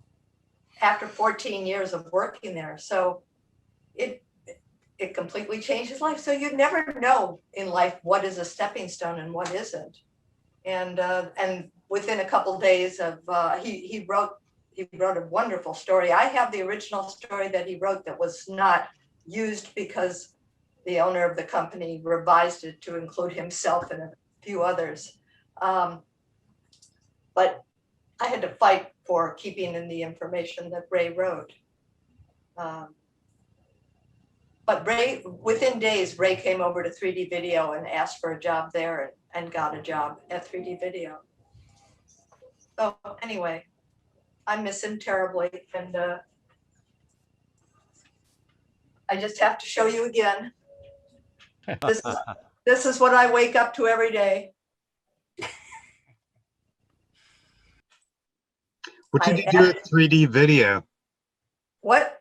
What did he do at 3D Video? I was in charge of the packing and packaging of the items for the glasses and the point of purchase items and the posters that were sent out. He was in charge of all that. And because at the time, 3D Video didn't last very long. It lasted less than 2 years. But in that 2-year time, they grossed about $12 million. Wow. But they spent 14 million. And they sent out everything Federal Express. So we all got paid well. We had a lot of fun. We had our separate department called 3D Cosmic Publications. And at the very end, all of us got laid off. But I think Ray got laid off a day or two before I did. And one day I came to work, and in the lobby of the office building that I worked in, where it said 3D Cosmic Publications, that was missing. And I knew who had it. And it took me years to find something to trade off with Ray to get that back. And now it's on the door of one of our bedrooms in our house. So, but I got it back. But he worked in a different building, and 3D video was in a different building, and it was all in North Hollywood. So there's some pictures of Ray, or at least his department, the packaging and shipping department on 3D Legends. Oh, I'll have to go look for that. Cool. There's a lot there. I'll have another story about Ray. Go ahead. No, go ahead. I just see in the chat that Lawrence and Cassie said they have something they wanted to I'll let them go first. They've written it in, so let them go. Let Lawrence and Cassie do it. Okay. We'll take our turn. Go ahead. It's actually Cassie's turn, but hi, Charles. Very nice to see you. Nice to see you too, Cassie. Finally. Right. So I'm in an SSA folio with Charles, and he sends out stereo cards that are absolute works of art. Oh, so very enjoyable. But what I was going to show today was, so I have some stereo cards made by Ray. There we go. Wow. This one he entitled Street Glow, October 2003. Reflection on the bottom. This one is Circles in Space. It is Over to the. Okay. Oh, sorry. There, I can see myself now. It's artist Oscar Fissinger, Oil on Canvas. So this was a man that he actually came to a few conventions and used to come. That was somebody else. Okay. No, This is a 3D painting.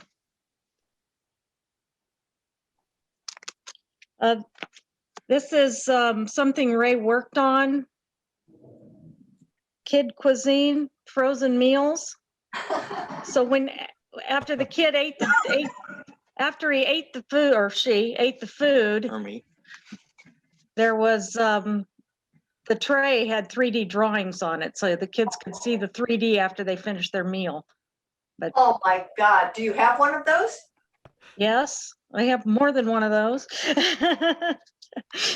We're talking Lawrence here, don't forget. Wow. This is a theater, it's not titled. He loved theaters. Yeah, lucky. Wow. Some of them are lucky. And here's another theater. This says Chinese Red, 7/5/2001. Oh. Sorry, there's a big glare. Just a couple more. This one, Glow. And then this is from the 86 Riverside Convention. I think, is that Gail? I can't tell, but it looks like it. I think that's Gail. But these were all made by Ray. 86, wow. She was in black, so it probably was. So the only other thing I have, it's not Ray related, but it's cat related. Look at the cool pin. Wow. Wow, where'd you get it? I'll put the link in the chat. I got it online, and she sent me this cute extra sticker to go with it. Ooh, She wants it. She wants it. So that's all I have. David can talk. David Kuntz is next, I think. Okay. Hang on here. Let me see what the heck I'm doing. Why don't I see that? I guess I'm going to do this. If all goes well, you should be 3D. seeing an anaglyph. Is everybody seeing it? Yes. All right. This is once again at the aforementioned 1986 Riverside Convention. I have a lot of pictures of Ray sitting behind tables full of comic books. This is at the baby shower for Gail and Ray when she is pregnant with Johnny, who of course is now phenomenally successful with Alan Ray's barbecue. And he's the one who's the bun in the oven in this shot. This was at Susan and David's house, 1987. 1993 with Marjorie Webster called Margette. He was a huge promoter of her and her images of Hollywood celebrities in 3D, of course. Nice shot of Ray at a club meeting in 2008 with Claudia Hunan. From 2009, they're judging the competition. I don't think I need to say who everybody is in this one. Hopefully they're all immediately recognizable to you. 2010. This is already when we're at the I have that book. yeah, we're at the Armory for the Arts by then. It's hard to believe we've been there for 11 years. Yikes. And finally, here's, we went out to dinner in the brief period in which Ray and Kathleen were actually married. Lucy and I went out to dinner with them in Koreatown and had Korean barbecue. And this is particularly significant to me because after we finished dinner, we walked across the street to another Korean place to have dessert. And we walked by a car alarm place that had a little neon sign of a car in the window. And I took a series of photos that became my very first neon composite. It's the one I developed the techniques that I now use quite a bit. But Ray was right at my elbow as I did that, what now I consider to be a somewhat historic image for me. And that was just a lot of fun that night. And then I will stop sharing. And then I too have a stereo card of Ray's, which appropriately is a neon image of his. And it is also from what Cassie was just talking about, from an SSA folio. So you sent these things around and people commented on them. And then you got the view returned to you. I'm not exactly sure how I ended up with this. I think it might have been that I had this in my possession when he passed away. And I thought, well, I'm just going to pull that one out for myself. So I don't have the collection that Cassie did. I guess he liked her a lot more than me. Anyway, that's it. Okay, David Starkman. I don't have any actual show items, but just, I guess, another story as, when we had our Real 3D business, we would frequently get phone calls from companies like ad agencies and companies that wanted to do some kind of anaglyph or promotion or whatever. And we really enjoyed and regularly made referrals to Ray because the one thing about Ray, and we talked about, is no matter how crazy any idea that any company had that they wanted to do, Ray would never say no. He'd figured there's got to be a way to do it.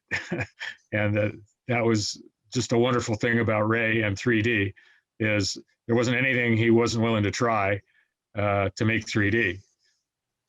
So that's just a little story.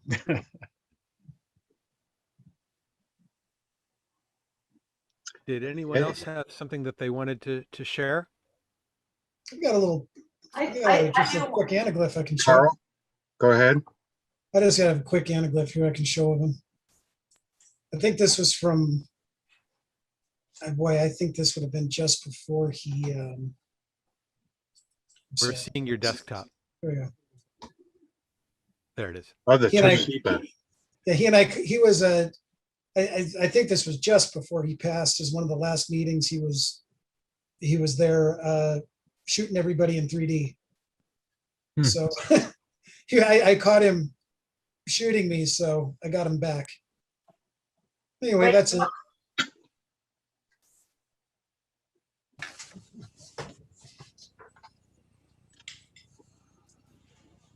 I have one more thing I can share. Back in, I think it was 2011, Ray and John Hart and I did a class at the Echo Park Film Center on shooting 3D using a 16mm Bolex camera and the Bolex 3D attachment lenses. And one of the students in the class, Darren Gross, shot some Bolex footage of Ray. So let me optimize this for video, and I'll show you a little bit of footage of Ray shot on a Bolex. What format is it going to be? This is anaglyph. I put this up on YouTube so you can watch it in anaglyph. And keep in mind the way the Bolex shoots on a 16mm frame, on a single frame, it shoots both the left and the right image. So you end up with this weird portrait format image.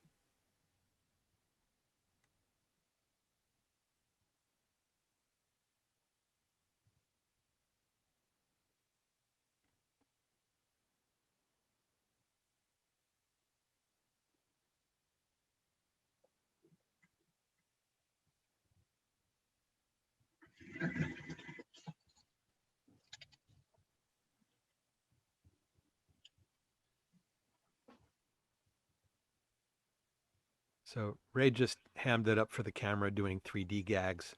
I remember that.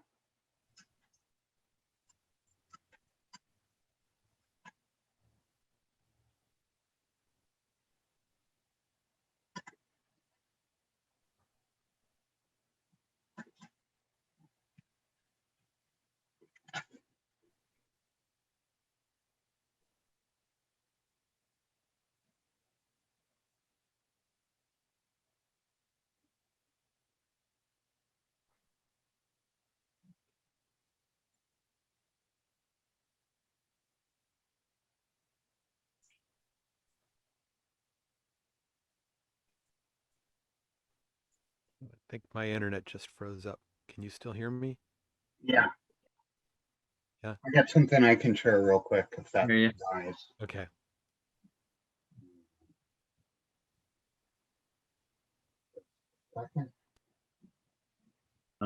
Ray is in the opening of Night of the Living Dead or Reanimation, whichever one it is. He's in the casket in the opening scene, which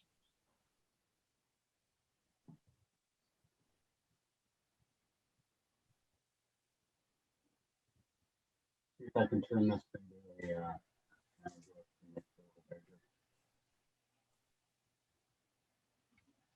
who can guess where that was taken?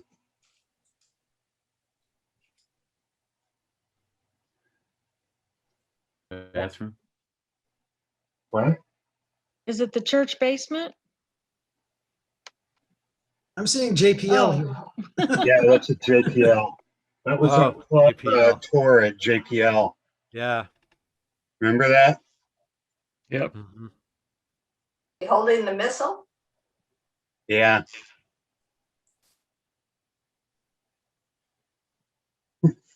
I'm gonna get rid of that. Sorry. That's it.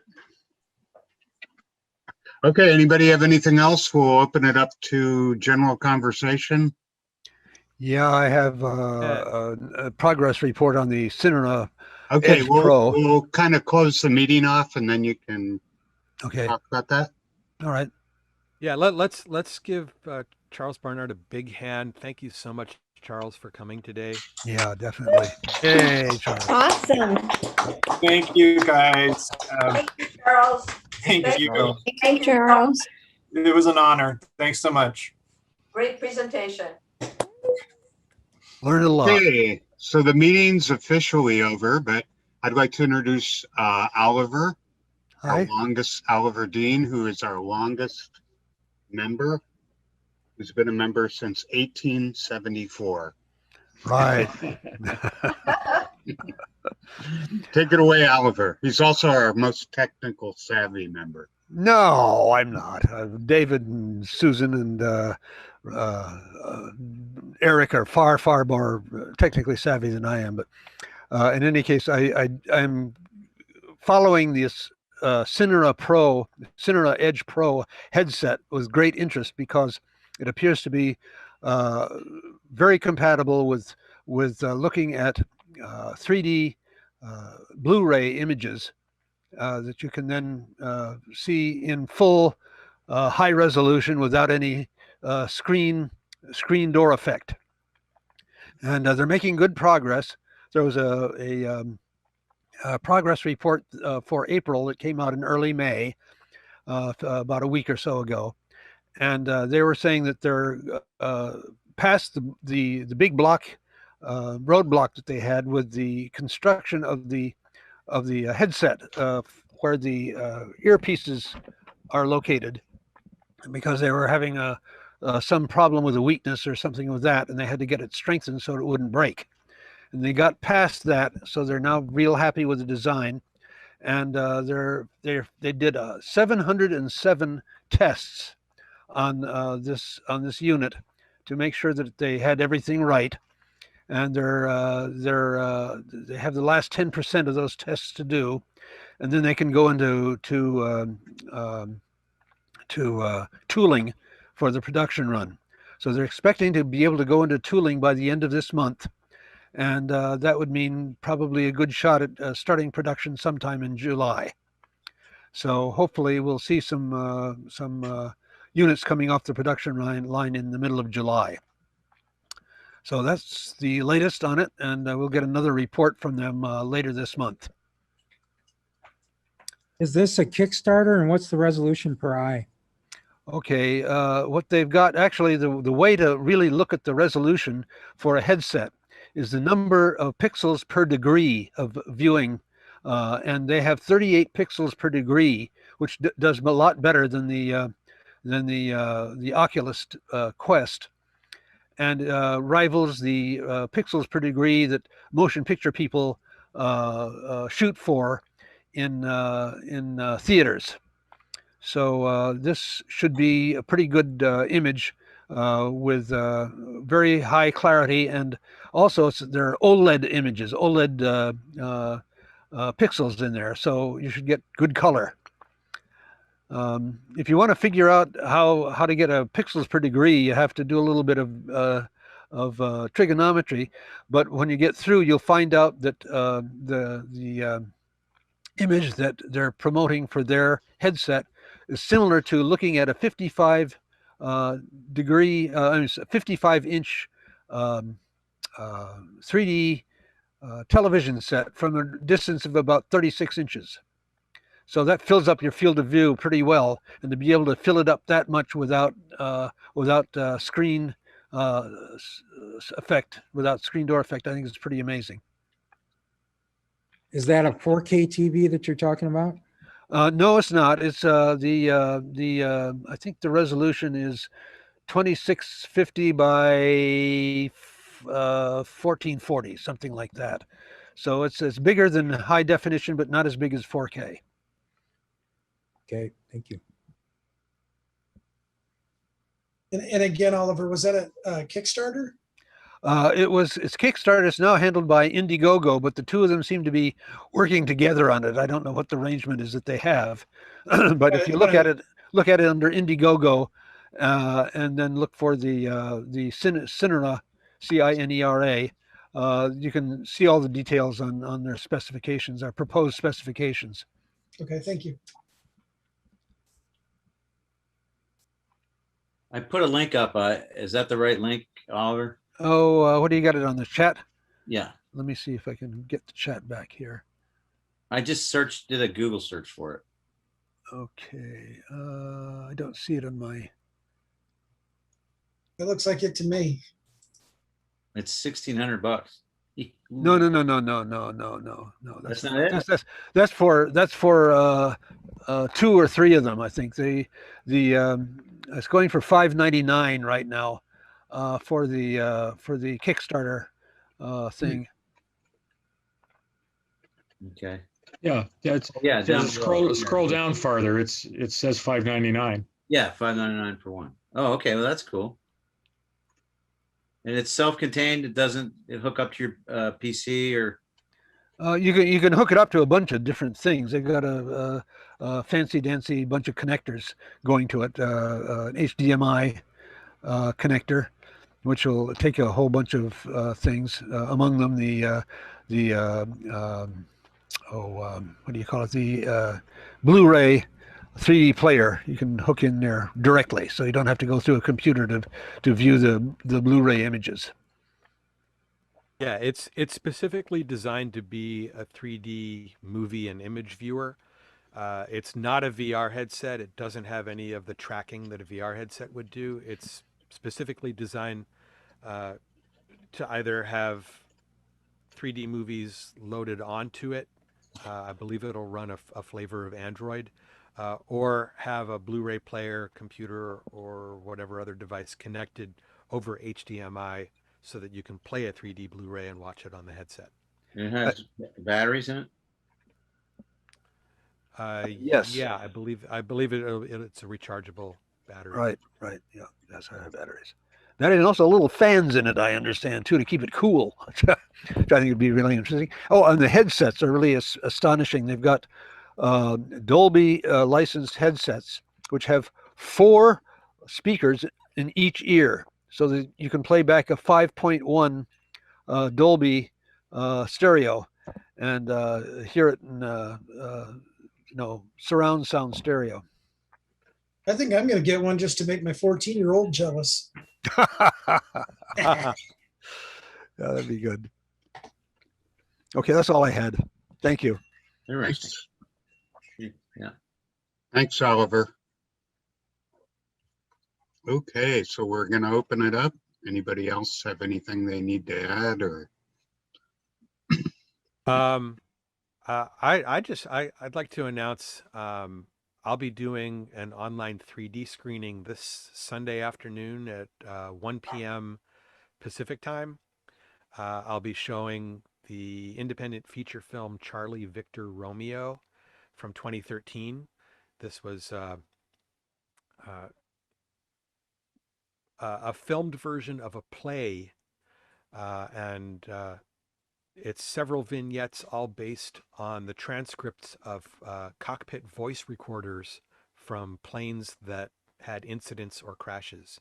Really Oh, I interesting. remember that. You showed that once, right? Yeah. We showed that at the Downtown It was a Independent. play. It was a play first, yeah. Yeah. And so I've gotten permission to stream that on Sunday afternoon at 1. And we've recorded a new introduction with Patrick Daniels, one of the producer, director, performers. And back when we showed this at the Downtown Independent in 2014, we did a Q&A at the theater and shot the Q&A in 3D. In fact, Andy, you might have been on one of the cameras for that. We used a couple of Panasonic cameras to shoot the Q&A. Never been seen before, but I finally got around to digging it out and editing that together. So after the movie, we're going to run the Q&A from the Downtown Independent 2014 in 3D. Did one with Bob Furmanek, I remember. At the Was he there? I don't remember that. It was in Santa Monica for another movie. So if you want to get more information, you can either go to the 3D Space website or you can go to cvr3d.eventbrite.com. Eric, are you going to be doing the normal 3D film festival this year? That's really up in the air. First, it's kind of hard to know just when things will be opened up enough to be able to do an in-person festival. And secondly, at this point, I don't know that the theater that we've been doing our screenings at will be reopening. So finding a venue to do the festival is also going to be a factor. I'm doing everything I can to try to get a festival going, but I may have to push it to 2022. Do you think that there's a shortage of movie production going on in 3D for your festival? No. Actually, I'll be doing the 3D Cons virtual 3D theater for the convention in August, and I'm already starting to get inquiries from people who have new material to show. So I think there is there's a lot of stuff out there that we haven't seen yet. But it's conversions, or they're saying they're shooting natively now? No. There's it's a mix of both. A lot of the independent stuff is still being shot natively. In fact, there's a European 3D conference and film festival that's going to be held virtually in June, and I'm on the selection committee. So I actually, over the next 2 days, I have to watch a whole folder's worth of new European natively shot 3D films for the selection committee, and that's all stuff that when I can put the festival together here, I'd love to be able to show in a theater. I hope you're able to pull it off. Yeah, definitely. So I was going to say, 2 of my images in the competition today were shot with a stereo realist camera on film, and I wanted to tell Abe that, but I forgot. Oh wow! I'm going to shoot film. What did you shoot the Emerald Forest with? That was a beautiful shot. That's probably a W3, and I actually took that a long time ago at Descanso Gardens at the holidays. And when it was nightlife, I went, oh, I have some pictures I never used from back then. I have a bunch actually. I used one of them before that scored very poorly in competition, so I was surprised. I really liked that Emerald Forest shot. What was the light source behind the trees? I don't know. It's just Descanso Gardens in the wintertime, they light it up. I don't even think I used a tripod. I know I didn't use a tripod. It was handheld. I leaned against trees and things and stabilized it. So yeah, that was one thing I discovered with the W3. There is a night mode, but the longest exposure is like a half second or something like that. The stereo realist has a timer and a bulb setting, but it has a time mode where you click it, shutter opens, click it, and it closes. So it'd be great for long exposures. Well, you had the X-Files thing going on that shot. Yeah. Anyway, yeah, it was interesting. So I had a second camera that David Starkman lent me, and I went to shoot a test roll on it. And actually 2 of those images were from that test roll. But halfway through the roll, one of the shutters broke, but I didn't know until I got the negative back. I shot 400 speed negative and just developed it and then scanned it myself and went, oh, my eye is not working right. And extremely bad luck, because the camera looked to be in great shape. I've never heard of a shutter blade breaking on a realist. They're so robust, but bad luck. Yeah, I took it apart and discovered what happened. The little right where it pivots, it had snapped, and so it wasn't pivoting anymore. It was stuck. It's kind of stuck close. But then Dr. T said that's a parts camera now, which is too bad because it was really good shape. Yeah, but you should ask him if he could get that part from him, because he might have it. No, he bought a lot of Charlie Piper's old parts. Yeah, he did. He did say, and I know there were shutter blades in there.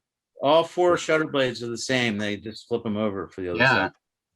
So, should be easy enough to find. I got a few parts cameras. Shutters just do this. They go like that. I know because I took it apart and figured it out. So you fixed it? Well, I know you'd need a replacement part, but Dave gave me some old photos and help, but it's pretty easy to take apart. I mean, you got to pay attention because there's a lot of little screws, and it's easier to take than changing a battery in an iPhone, I think. Well, I've opened up many a realist. Yeah. It's pretty easy to work on compared to like a colorist or anything with a lot of plastic in it. I worked on Feds for quite a bit. Wow. What's Feds? Well, Fed camera, it's a Russian stereo camera. Oh, okay. They're really fussy because all the parts are stamped. They're not machined. So when they go bad, you just have to go in there and bend them with your hand. Get them nice and straight. And a tap hammer. So the first ones I years ago when you guys had an auction, I bought a stereo realist for $10 at the auction when we were meeting in person. And I shot my first roll with that. And when Dave saw that, I guess he said, "Oh, maybe you want to try this one." And that well, because the one he had was like obviously not working right. Things were too tight. Well, no, well, the one I had, it worked, but it was just not. It was really hard to advance the film. It was like ripping the fingers. Yeah, but didn't you have overlapping and near the end of the roll because it was so tight? Yeah, I had a bunch of overlaps. Yeah, that's not right. You know, you shouldn't be doing better that. now. I lubed it a little bit with like Panavision oil that I use in a Panaflex with a little needle oiler. Well, Andrew, you inspired me to.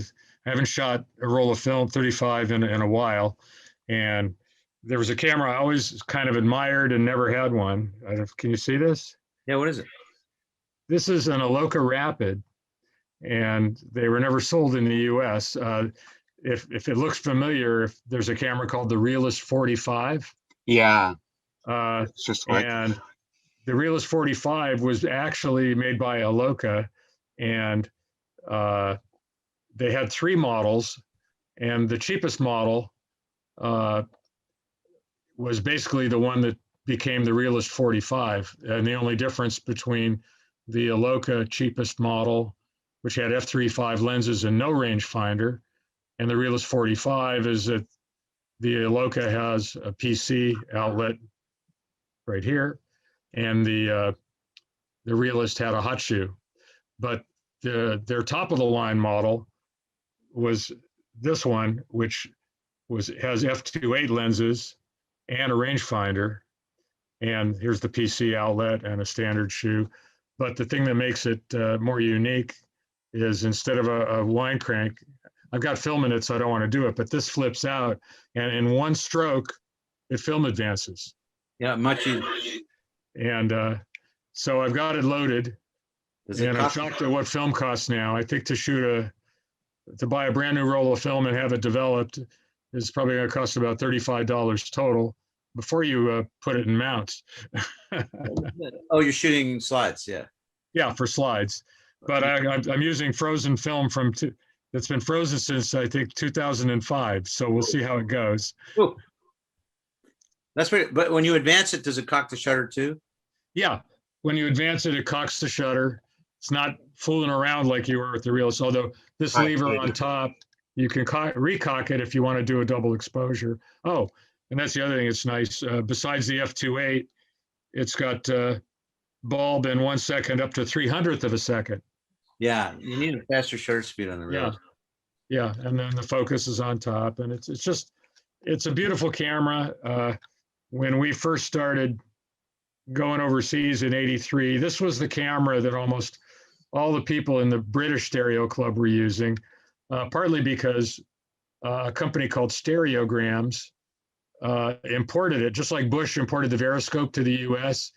Stereograms imported this camera, and this one doesn't have it, even though it's from England. And it would say Stereograms Aloka, and they even said it on the camera. They had a instruction manual that said Stereograms Aloka, and this was probably the most popular camera in Britain with the British Club for a long time. And that's 5 perforation. Yeah, same format as the Realist. Yeah. And again, the basic camera, I mean, the Realist 45 is basically the same camera without a rangefinder, with an f3.5 lens. I think maybe it only goes up to 200th instead of 300th, and it has a hot shoe, instead of the PC. But the Realist 45 is a lot more common here because it was marketed by Stereo Realist. But it has the same single stroke advance. And the other thing that's interesting, it moves the opposite direction. The film goes in the opposite direction in the camera that all the Realist cameras do. Well, all cameras go to the right, and they cock on with your right hand. That's with your left hand. Exactly. So the film is being drawn from the right side to the left instead of from the left side to the right. Very British, being on the wrong side there. Well, it's a German camera. Oh, yeah. If I recall correctly, in the Queen in 3D book, I think Brian May says that the Aloka was his first 3D camera. Could be like, again, it was really popular with the British club. And the reason the quick advances on the left hand is because they wanted the shutter button to be on your right. So Yeah. you've got advance with the left, shoot with the right. Yeah, the Realist, the shutter release is on the left, which is also unusual. Yeah. David, do you know? Yeah. Do you know the focal length of those lenses? Yeah, they're 35 millimeter focal length. All the Realist format cameras, I'm pretty sure, had a 35 millimeter focal length. The Veriscope, it's called the Veriscope F40, was a 7-perf camera, and it had a 40 millimeter focal length lens. Uh-huh. But all the Realist ones are 35. And for those of you that are familiar with the Steinheil wide angle lenses, that converted it from 35 to 25 millimeters. Yeah, it doesn't actually say here. It doesn't? Did they, well, did it they is. make Steinheil conversion lenses for the Iloka? No. Steinheil made them for the Realist and for the Kodak. Kodak. And the Kodak, I used a Veriscope for 10 years. And before that, I was using a Wallensack. And just by luck at a camera show, I bought a set of Steinheils that were made for the Kodak, that somebody had taken them off the bracket. Because the Kodak camera, unlike the Realist, the Kodak has Series 5 threading built in for Series 5 filters. So they just screw onto the camera. Well, with Series 5, 2 separate Series 5 Steinheil lenses, with the right adapters, I was using it on a Wallensack at the beginning, and then I got adapters and I was using those same lenses on a Veriscope. So it's way more adaptable than the Realist ones, but they're harder to find. Anyway, they still sell film. It's good. Yep, but they do. now, Yeah, I saw they have a Russian film out now. Yeah, isn't like, I think like a Kodak and Fujifilm it's something like what, $18 a roll now or something like that. Unless you found a better, anybody know a better deal for new slide film? well, but if you're just going to scan it, just shoot negative. That's what I was doing. That's true, but I want slides, Right. That's what I used to shoot, and they're It's so just short. I'm not sure what I'm not sure what the going price is, but I usually go over to Freestyle on Sunset to get slide film. They do a lot of sales to students, so their prices are a little bit lower on some films. But Kodachrome is gone, right? Oh yeah, yeah. So it's got to be Actachrome. What speed Actachrome would you go up to? Because the old. I don't think they make all the old speeds anymore. I No. think they only make maybe 100. Yeah, What? I think it's just 100. Yeah. I don't know if are they still making the slower Velvia 50? I Yes. don't know. Yes, They you can buy Fujichrome Provia 100 and I know they have 100, but I don't know Yeah, if they have 50. I don't know if they still make the 50. So I think you're pretty much stuck with 100 now. I've also got a quickie. Yeah, the 400's gone. Yeah. There's Lenny Lipton just came out with a new book. He spent 10 years working on this called, and I put a link in the website. I mean, a link on the chat. It's called The Cinema in Flux.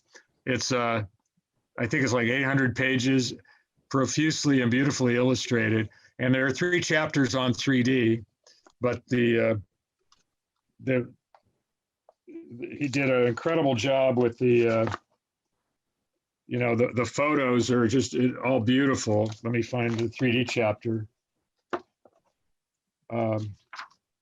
Like here's on his early 3D, and then later it's got a chapter on polarization with 3D, and here's land and stuff. And he's really cleaned up patent drawings and other stuff just beautifully. And if you go to that website link, he's done a nice web page to tell you about the book. It's about $55 at Amazon.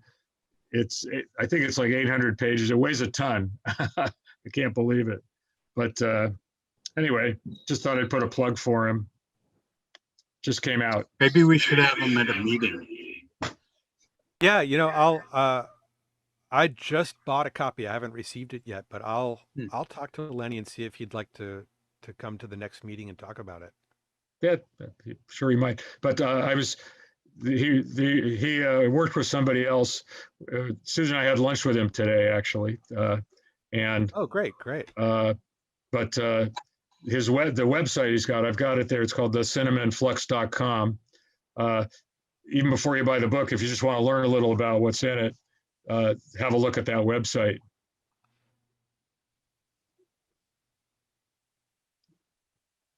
So that's a plug for that. Is Jody still on? Right.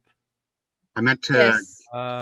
Did you want to do your membership plug? I forgot to get to you. It's kind of late though. Not really, since it's just Yeah. casual conversation. I put something in the chat Yeah, much I saw that. earlier. Excellent. Yeah. Great. But I'll have to remember to write you in the next meeting.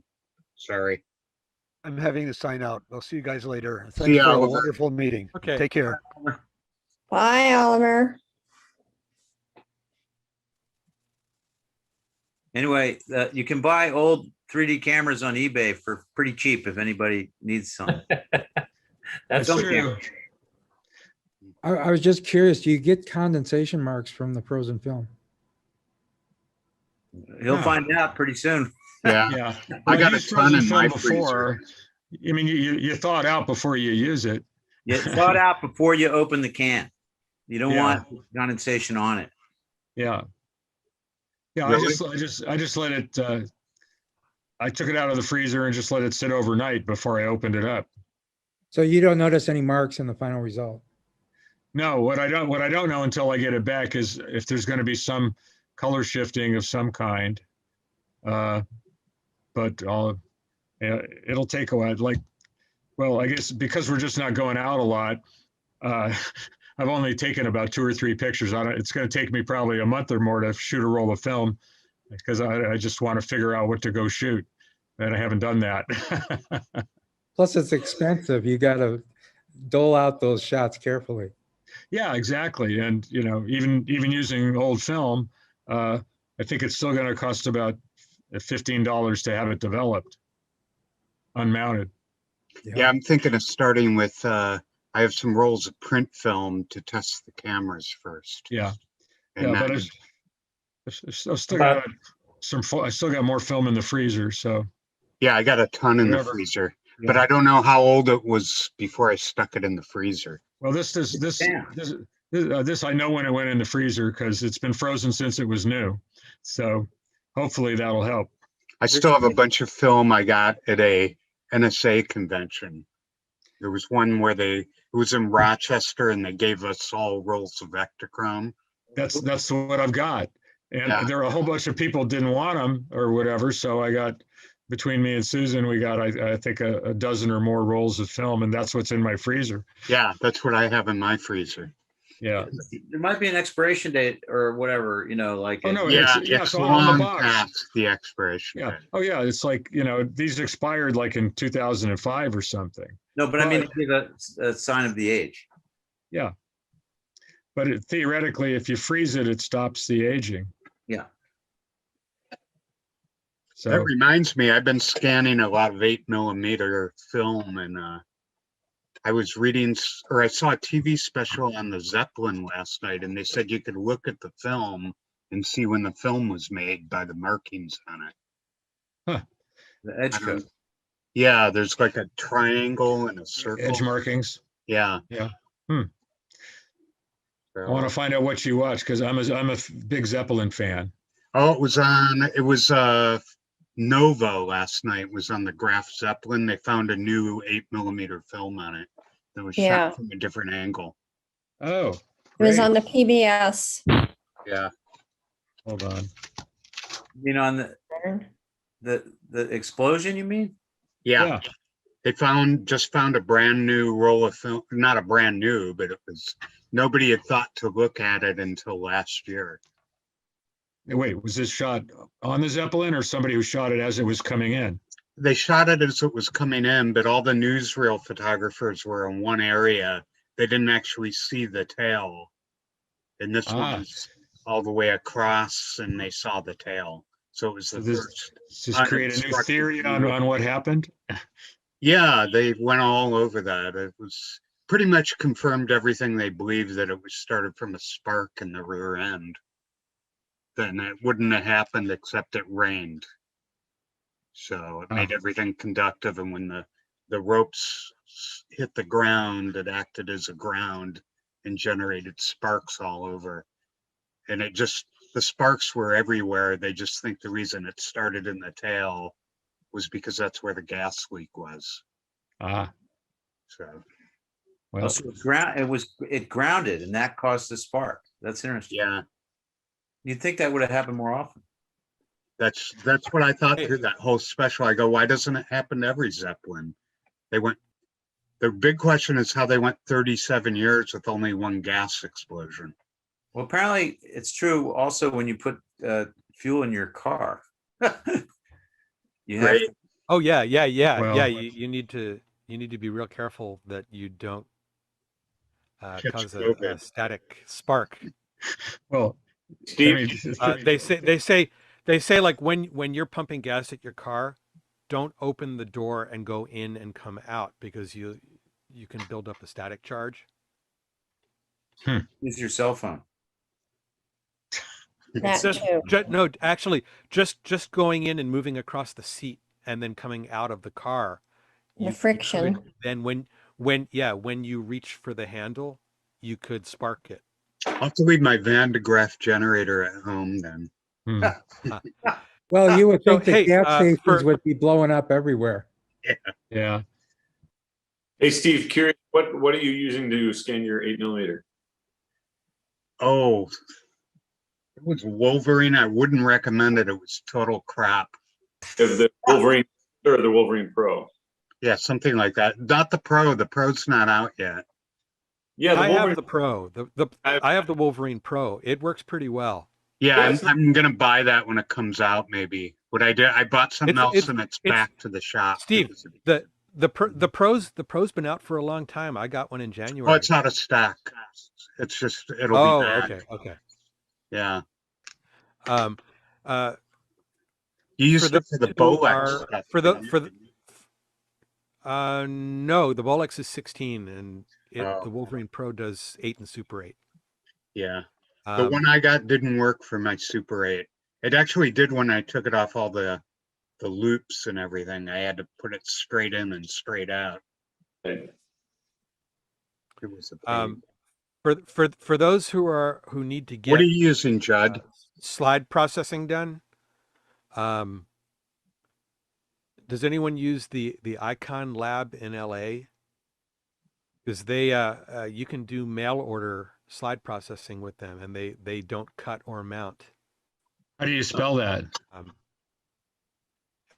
Their website, it's iconla.com, and if you go to their online film services, you can fill out an online form, and they'll do E6 slide film, 35mm process only for $10. Oh wow! Have you had good luck with them? Yeah, they're a pro lab. They're on Wilshire. So most of the business that they do is for professional photographers, and they do excellent processing. Oh, Judd, you just show your 8mm, right? You don't? The show, yes, but I've been scanning them in. Like my folks actually gave me all. They just moved after 50 years in the same house, and they brought out all the 8mm or Super 8, I guess it was, from the family stuff. So I scanned all those in, and then all the other stuff that I've gotten while collecting the slides. I also end up getting the 8mm. But yeah, we've been putting those on almost every night now at the show, and there's some pretty fun ones. Yeah, what do you scan them with? It's that Wolverine Pro. It's the Oh. 720 thing, and it works pretty well. I mean, most of the time. There's occasionally if the film is so old that the sprockets are all chewed up, then it's really hard to do. Yeah. You can't blame it for that. I've been doing all of my dad sent me all of the old home movies going back to stuff that he shot in the 50s all the way up through me being born and went to school and all of that. And so I've been using the Wolverine Pro, the 1080p model, and it works pretty well. I mean, it's a $400 device, so it's not going to be the same as actually going to a lab that's got like a Wetgate film scanner. But to be able to scan these at home and post them on YouTube and share them with family and friends, the Wolverine Pro works pretty well. Yeah, exactly. It's not, you're not going to go put it up on a big screen anywhere, but it's good for YouTube, etc. I did find one I had this memory from, I guess it was 76 or 77. We're from the Midwest originally, and we were out here in Palm Springs. We rented a house for Christmas break, I think it was. And at some point, and I had this very distinct memory as a kid, and we could never really confirm it until I was going through these reels of film. I had a memory of driving through the mountains over in Palm Springs and pulling over because they were shooting some kind of a commercial. And we pulled over, and back then they were like, sure, come on over and watch what we're doing. And it turned out to be, it was some kind of I think it was a Mustang commercial. And we had, again, as a kid, I remember, I'm like, I think it was Tom Selleck was the main guy in the commercial before he was anything, before he was an actor, a big actor.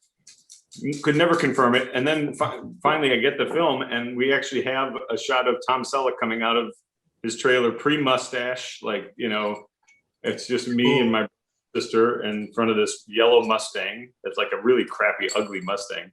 And Tom Selleck coming out of his trailer in his blue jean shirt and shorts, or blue jeans. It was very funny to see that. Yeah. When are you going to show that on your show? I may actually, I may pull that out for Saturday. That might be a fun one.